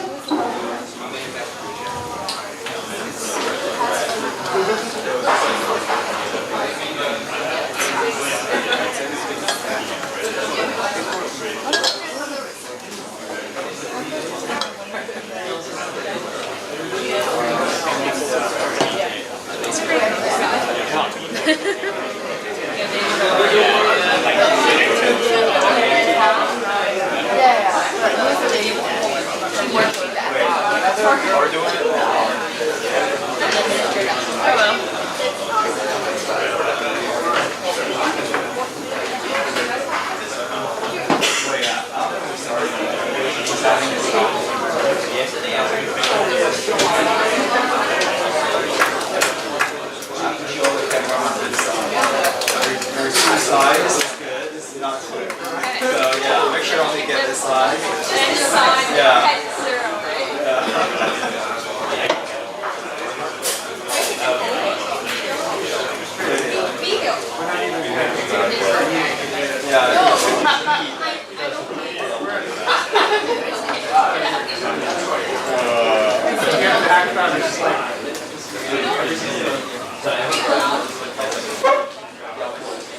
I mean, hackathon in that, you know what it means? No, it means eat like trash. That's what hackathon means. Yeah. But it requires eat like trash.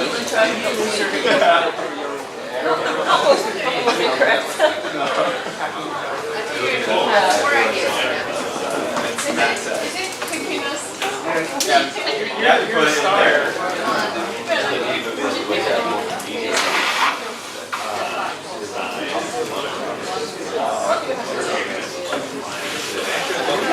So far, like I'm just like searching for Hackathon or bridges and stuff like that. It's always just smartphones never very on things. So that could be a gap to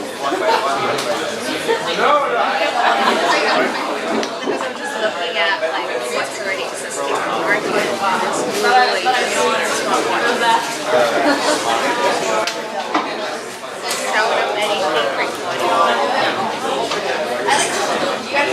many favorite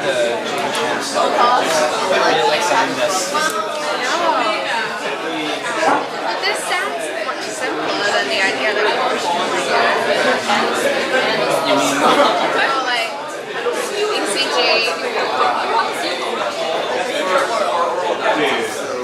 Because I feel like for cardiology it's very difficult for you to upload type out. But we looked online and it's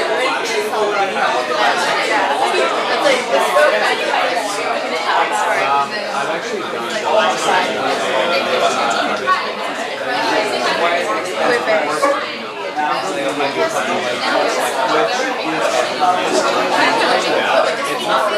Remember we saw the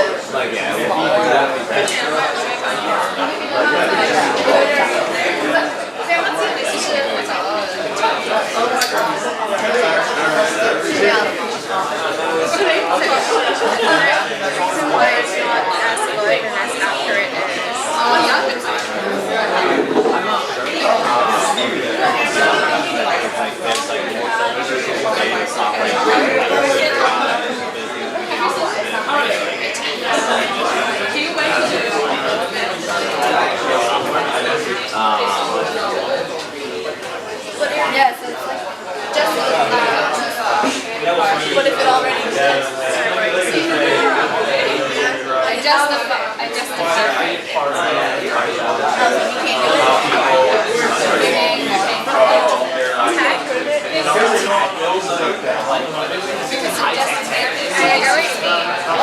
since that talk of like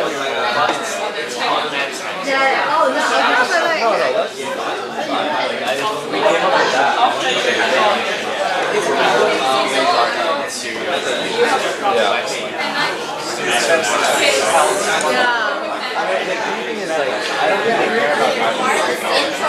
They just care simply like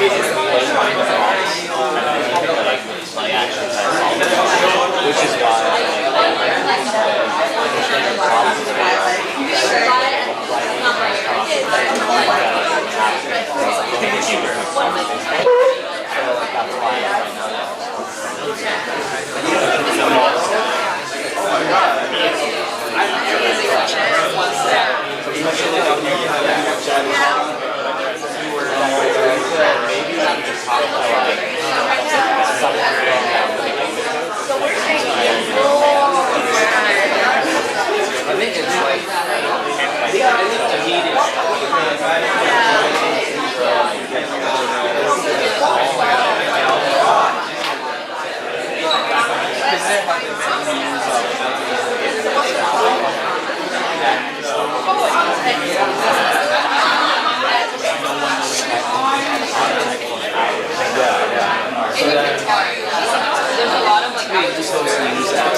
Okay, everyone. So, since it's raining, we're going to get to a location that's close by.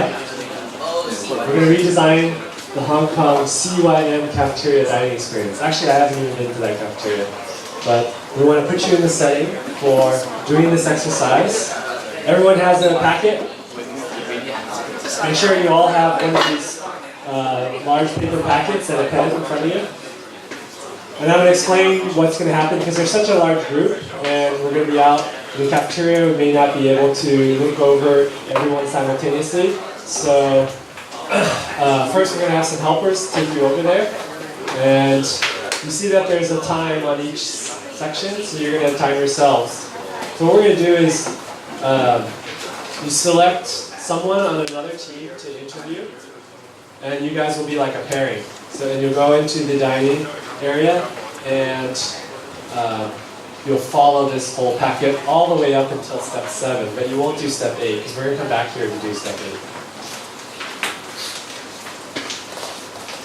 So everyone knows from Hong Kong where, oh actually you have to be from Hong Kong U or graduate here to know where CYM cafeteria is. Because that way someone else with you doesn't know where it is or from out of town, they'll know. Okay, at least one person on each team probably knows where it is.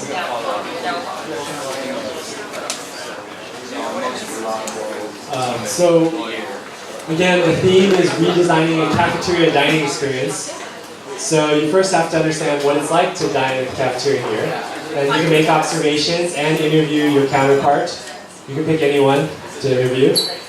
And you'll do this exercise, and then you take turns. So one person interviews the other person, and then you flip-flop, and the other person. This is after are we going to dine there? Like the dining experience? Yeah, I wanted to be that way, but we also have food here. So it's up to you. You can buy something from there, sure. Maybe a snack. I guess the question is like, is it the dining experience specifically at this university, or is it like dining in general? You can take it in any direction. You can kind of get inspired by the way it is here, or you can use your own personal experience of dining in a university cafeteria. So the focus is on your university. Everyone's gone to university and have a university cafeteria experience, I imagine. So we want something that's sort of universal. So you do the 8 minutes, and then you flip-flop, and then you do another 8 minutes, because based on what was first said, you may ask different interview questions as you dig deeper. Then you're sort of capturing findings. So you actually spend a period of quiet where you kind of write down your own findings in terms of needs and potential insights based on what you heard. Then eventually after that personal internalization, then you go to defining the problem statement. And then eventually you get to trying to meet your user needs with sketching some ideas. And then you share those ideas in the iterative cycle with the person you just interviewed, and you see what they think and you get some feedback. And then you iterate that again based on feedback, and you reflect and do some quiet time personally to generate a new solution. And then that's where you stop, because what then is going to happen is you're going to come back here, and everyone on one team will have something that they thought of, and you're going to share it to your other team members, and then as a team, you're going to pick one and actually build it. And you're going to present it to everyone else in the class. Okay? So we have all the materials here to make that happen in terms of low resolution prototyping.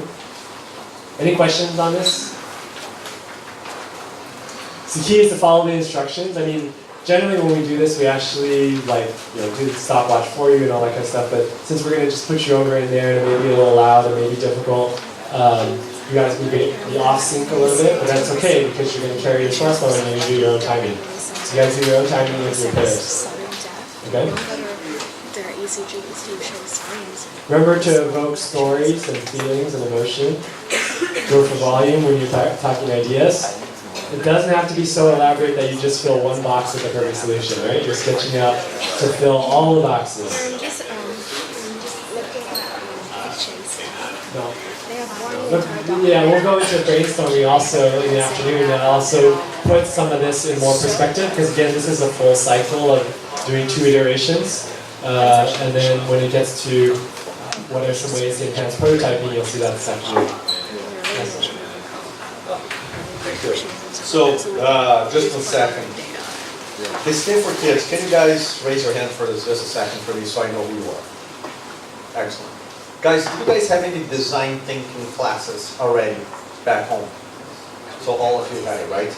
So how about the people not from Stanford? Did you ever read about it or had classes on design thinking? Who had that? Can you raise your hand? Okay, great. So just pretty quick, what are your thoughts on what is different from the way you learned before on design thinking?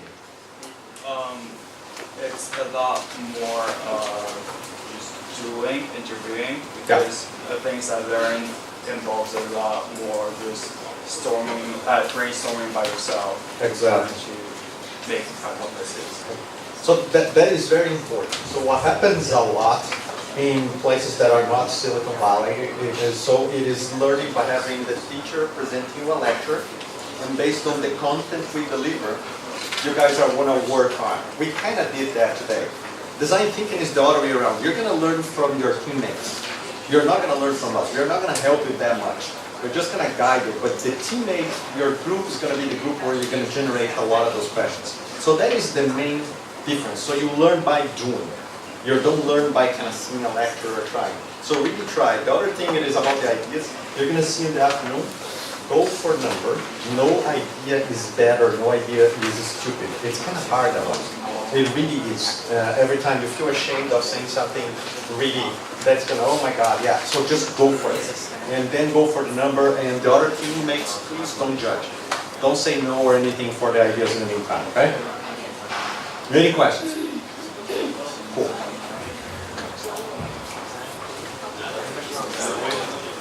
Okay, so everyone's going to stand up, leave your stuff here. We're going to have two helpers. Jeffrey. Now we're going to do the fun part, number 8, which is basically each of you should already have a potential solution that you've come to through all of your experiences so far. And I want you to share that one at a time with your whole team. And then as a team, you guys pick one idea that you like the best. Then we're going to use the materials over there on the table. Anything on that table you can use to build your idea to show it to the rest of the class. So then we'll show all the ideas. So we'll spend about 10 minutes building your idea, and maybe spend about 5 minutes discussing which one you want to do. So each person, 1 minute, says what your idea is to someone else, and then quickly move on. Don't spend too much time talking about one person's idea until you've decided which one that is.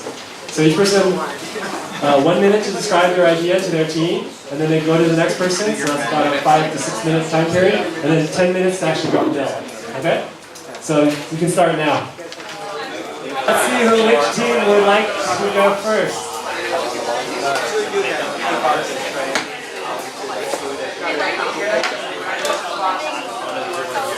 Should we go in order of the team members, or is there volunteers for a team to go first? Okay,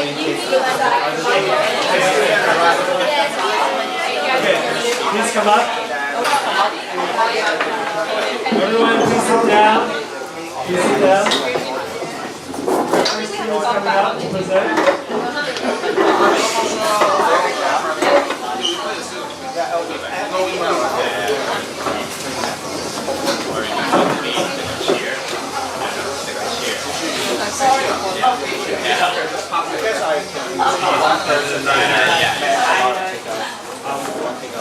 Good afternoon.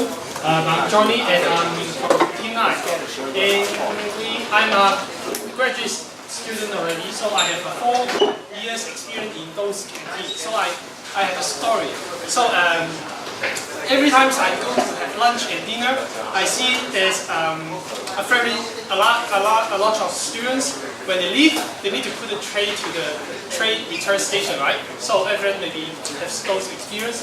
And I see that the workload of those staff is very high because every time we need to put a tray to the return stations, actually we need to line up and we can only just have the tray. So we are thinking that just like have this kind of machine just to help to return the tray. Just like I come from the idea of the sushi bar. Have everyone go to the sushi bar? Just like when the sushi come out, it's have a fast track, just come out and then we can get the sushi, right? So what we think is we put the tray over this bar and this machine just get back to the kitchen and the staff in the kitchen can directly get the tray off and clean. So we have more efficiency. Yeah, so like basically the problem is that right now, when the students have to hand off the trays, there's a person who's like running back and forth collecting the trays. So that's really inefficient. So instead of that, we have a conveyor belt so that the students, there doesn't have to be someone who has to manually carry the trays back to the kitchen. It will just automatically go back into the kitchen by itself, and also opens up room for other students to put new trays on rather than having it too full.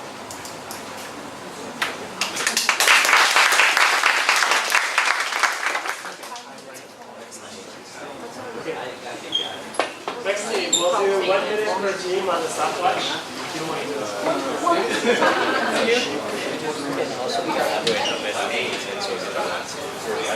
Take any volunteers?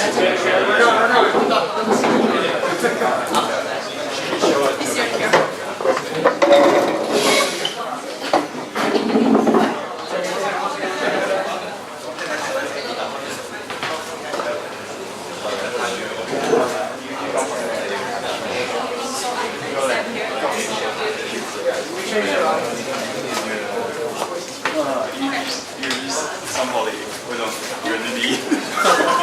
You're in line, right? Yeah, you're in the Yumi is a homely student and she's not having a class and this is now 11. She's hungry and she's taking out her phone for the choice of lunch. She has two options. Options A serves lunch at 11:30 and options B serves lunch at 12:50. But then she's really hungry, so she's option A. She's option A. And she arrived at the canteen at 11:25 sharp and took her lunch right away. While Ali is also hungry, coming to the canteen at 11:15 and not even have the lunch until 12. So when I come in, I can like, this is my box and I will be told which number my meal is in. And there will be a QR code here. I can scan it and pay for my meal and also they will check my identity. And then I can just, sorry. Oh yeah, take some time. Open the box and my meal is ready here with option A, which I ordered. And also, in case of the tray, my drink will spill out, it will be a kind of a basket instead of a tray. And when I have lunch, I can take this down so that I can, like, it could become a tray rather than a basket.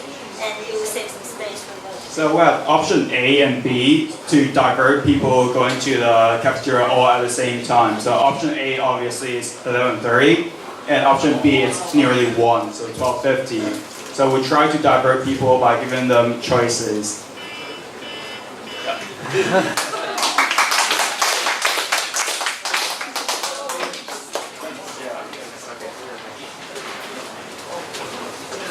Emily, this guy. Oh wait.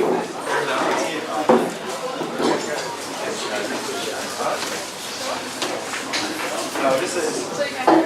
You can have your lunch now, you mean. Congrats, congrats. Good job, Jane. Owned it.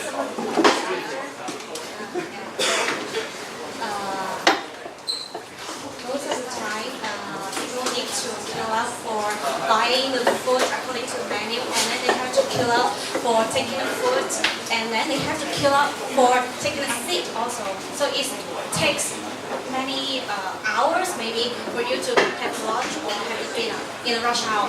So we have designed a very smart system for you to just take a seat and then you can take the order of food. And this is a table, and when you queue up for a seat and you take the seat, and you can find that on the table you can find a QR code at the corner, and when you scan it with your phone, that will be the menu, and you can order according to the menu and pay with the phone. With your student card, so no other customers can be able to get to the seat and crowd with you. And other than this, when you take the food, you have to leave your seat. However, this light will be on to show to others that your seat is occupied, and you have to take the food with this tray. And this tray, you can see some track here. This is a sensor with NFC, and this sensor, we have another sensor on the table also. So when your tray sticks to the table, then this code will be already deactivated, and you can finish your food. After you finish your food, you take away the tray, and this code will be activated again, and the next customer can be here to have their lunch or dinner in the rush hour. And enjoy the food in a very short time also.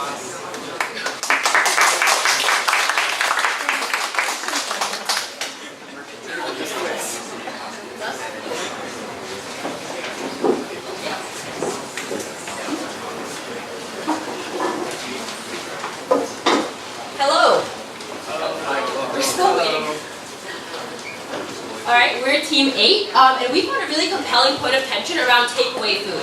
So the average HKU student comes by themselves to the canteen in between classes, but often there's a lot of stigma around sitting and eating by yourself, so they don't want to eat by themselves. But they also don't want to take away food because that's super wasteful, you end up with a bunch of trash, so that's a kind of a point of tension.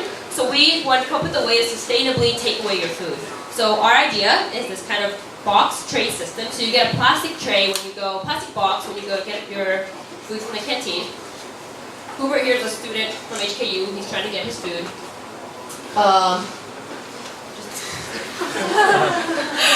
Anyway, so this plastic box, you basically check it out when you take your takeaway food. You check it out with your student ID, and it has a compartment on the side for utensils. So basically on your student ID, it'll show that you have a tray checked out, you get your food in it, you can take it away wherever you want, and then you bring it back the next time you come to the canteen, scan it back in with your student ID so they know that you returned the tray. And you save the environment.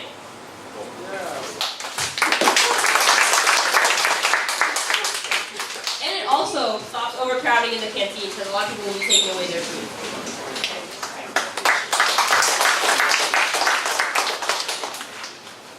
Next. Slow down.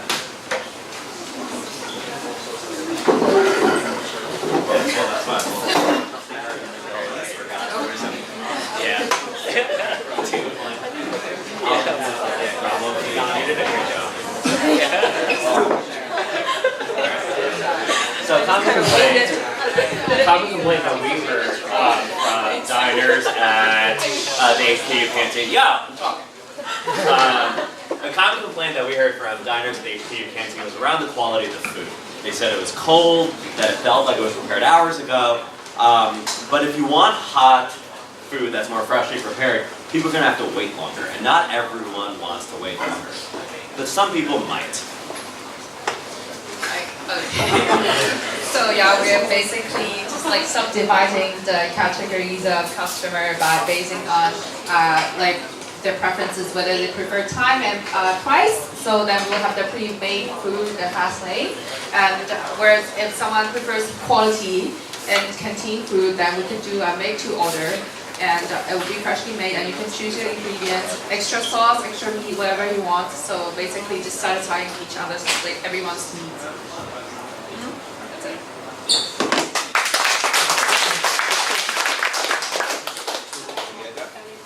We're going.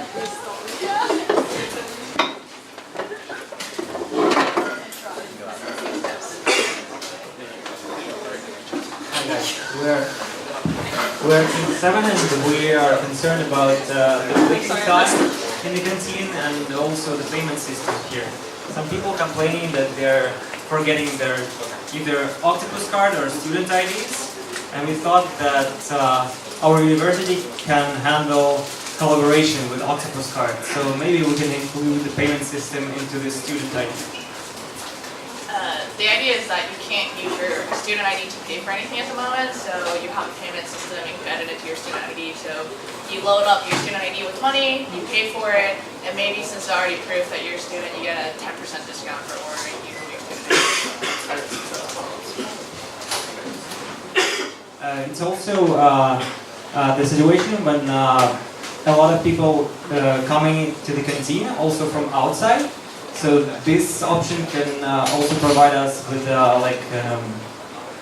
only students coming into canteen, but only few hours from 2 to 4 would be available for general public.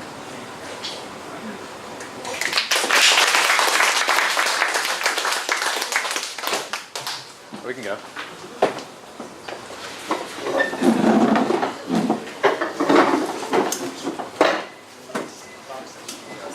What's in the box?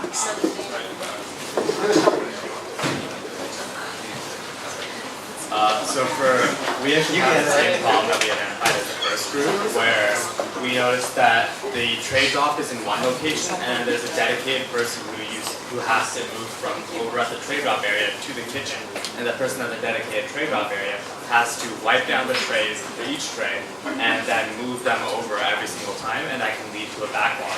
So we thought we'd try to keep it simple and instead move the tray drop area nearer to the kitchen, so that instead of having to wipe it down and then wash it again in the kitchen, you could just drop your tray in a fairly sanitary, kind of hidden kind of box. And then all of the washroom is kind of over in the kitchen area rather than having a dedicated person just to move them.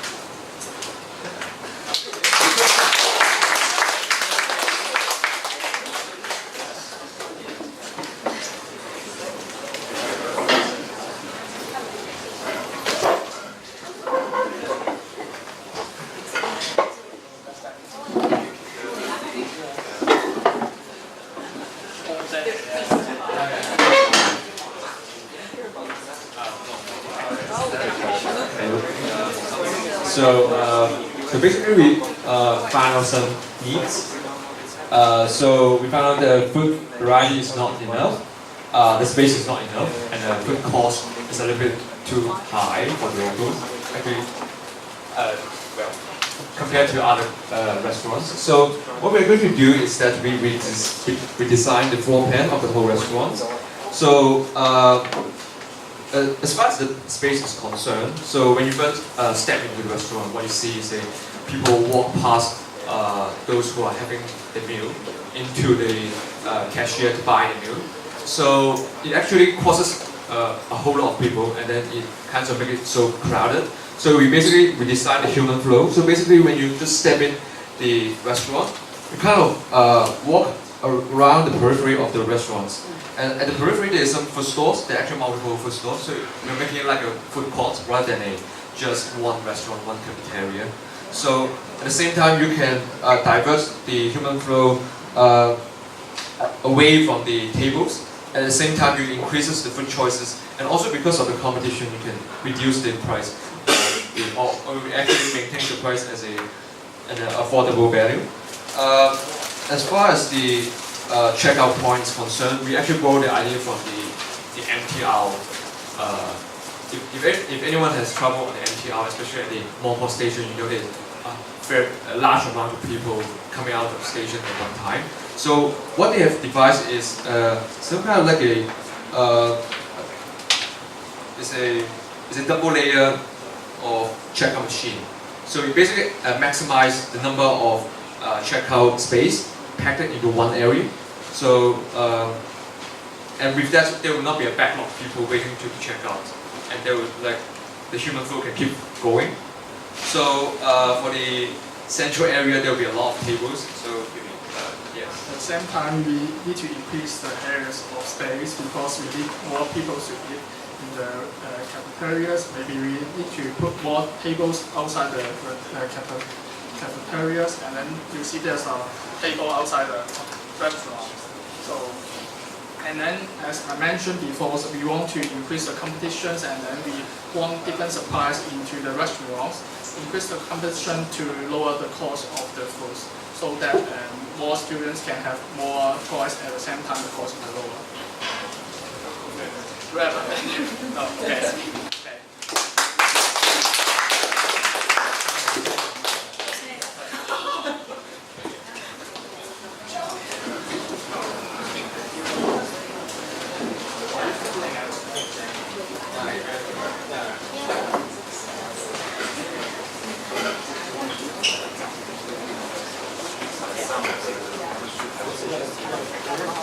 Alright, so we're Team 10. After talking with many people, actually just one, for a lot of time, which was actually about 8 minutes, we realized that students here need better dining options. And specifically, we realized that the students here need something that's healthy and something that's cheap. And that's currently not available in the cafeteria. And rather than trying to improve the cafeteria, we came up with a solution that exists outside of the cafeteria. So I'm going to turn over to Abby, who's going to introduce you to Veggie Pack. All right. So modeled by the lovely Abby, we have the Veggie Pack. It's a backpack, and on top you can grow your own vegetables.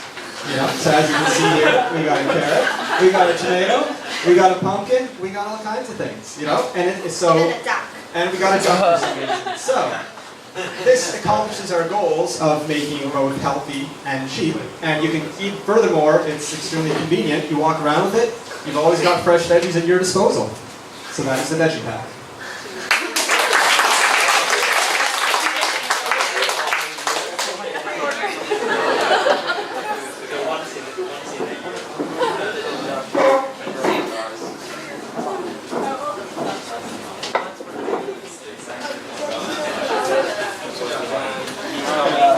man. So our need statement was that students want to have a quick lunch, they want to have something delicious, but they also want this as an opportunity to meet someone new. So, so when they enter the cafeteria, they're presented with this screen. Do you want to meet someone new? Yes. What do you want to talk about? Donald Trump, your latest travels, favorite restaurant, you click whatever you want, and then you're directed to sit at table B with other people who maybe from different backgrounds who want to talk about the same thing. And if you want to, you can eat solo, but if you want to meet someone new, that's your table.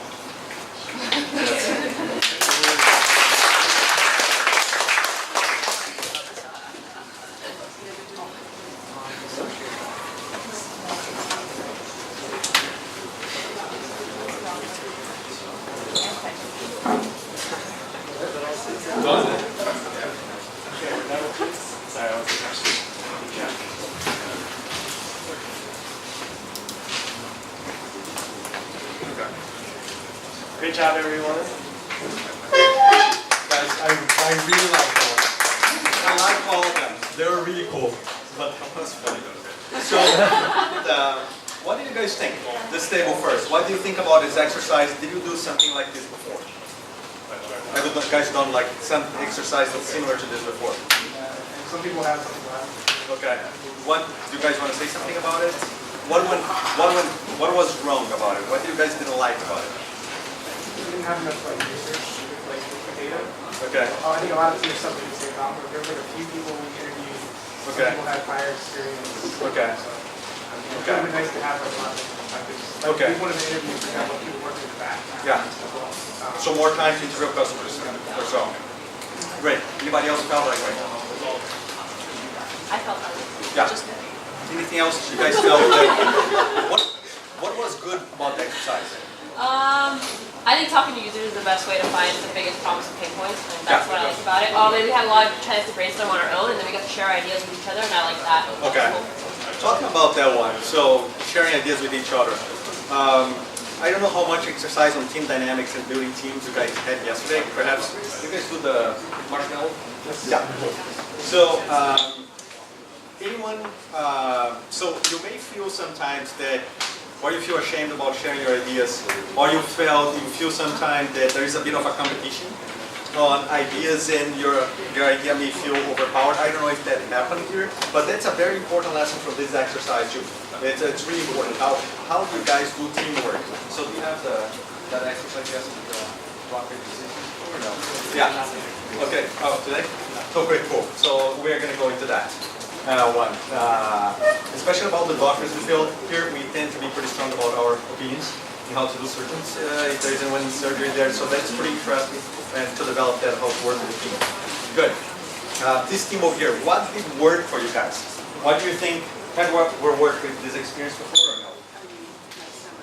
Similar experience. Who didn't work in an experience similar to this before? Oh, come on. Everybody had experience interviewing people in cafeterias before? Seriously? Oh, come on. Okay, tell me you. What do you think? This experience was weird?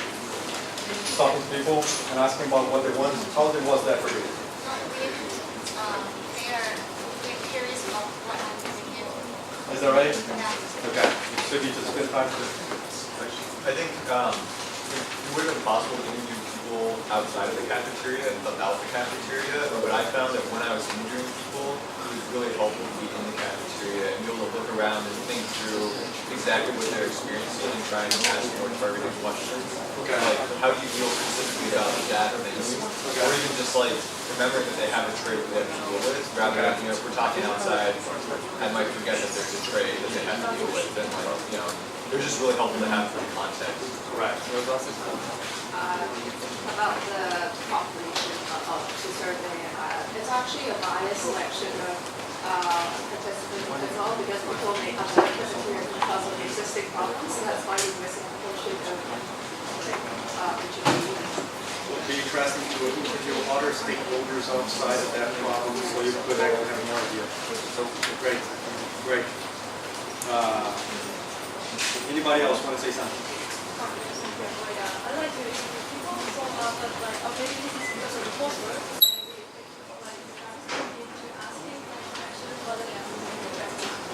Okay.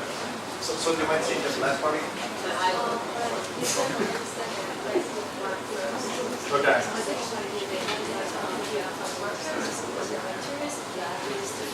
Okay.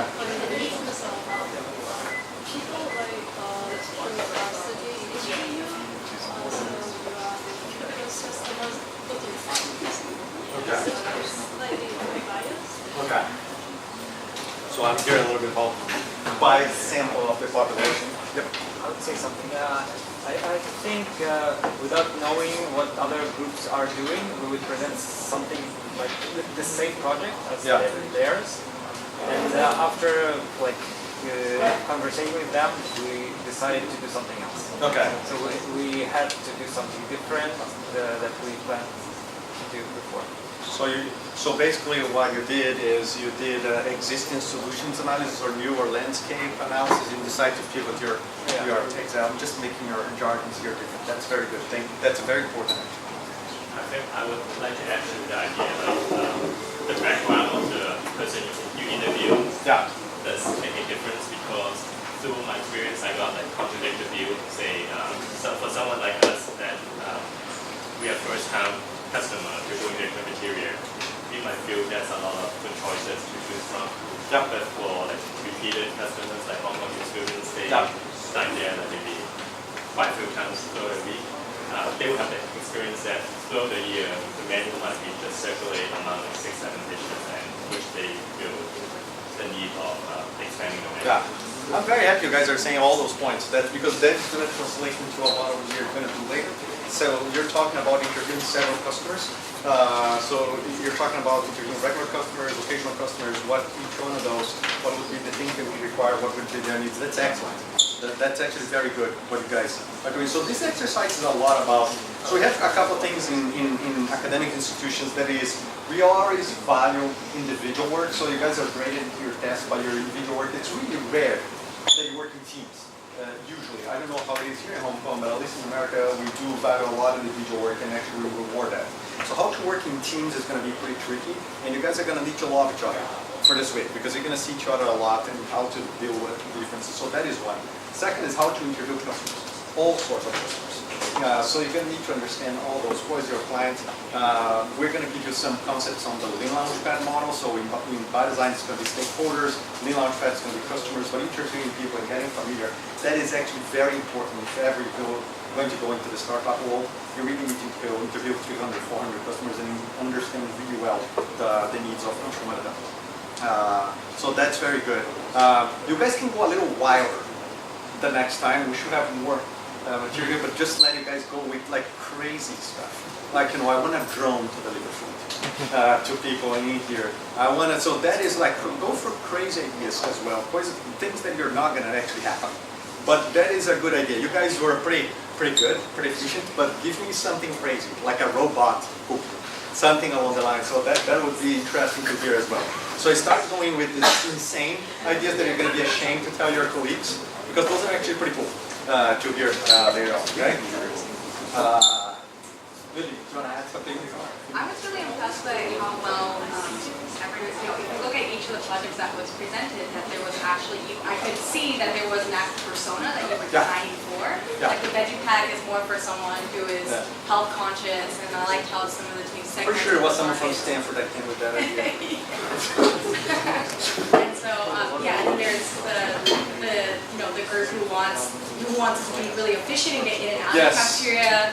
The customer who wants to meet people, they're going to the cafeteria to make friends. And the person who wants hot food or more diversity. So I think I hope one of the things that you take away from it is that each of those solutions are great solutions for that customer. And so the point is that you want to solve the need for whoever all of you were successful in solving the need for that customer that you were designing. So. And it was very refreshing to exactly. You were having some people targeting efficiency, how to improve the efficiency of the process. Some people how to improve the experience of the process, how to make this cooler, nicer, hang out with people. Some people, so they're going to be talking forever. They're going to be in the cafeteria for 1 hour and a half. So maybe it's not the same customer who needs to quick. So people are like improving efficiency over here. So you were actually thinking about the value. And we're going to talk about this, the concept of value. Some people find more value by doing a more efficient lunch break. Someone want to hang out and actually have a good time. So you guys thought about a lot of that. So congratulations. That was very cool. Good exercise. Go crazy though.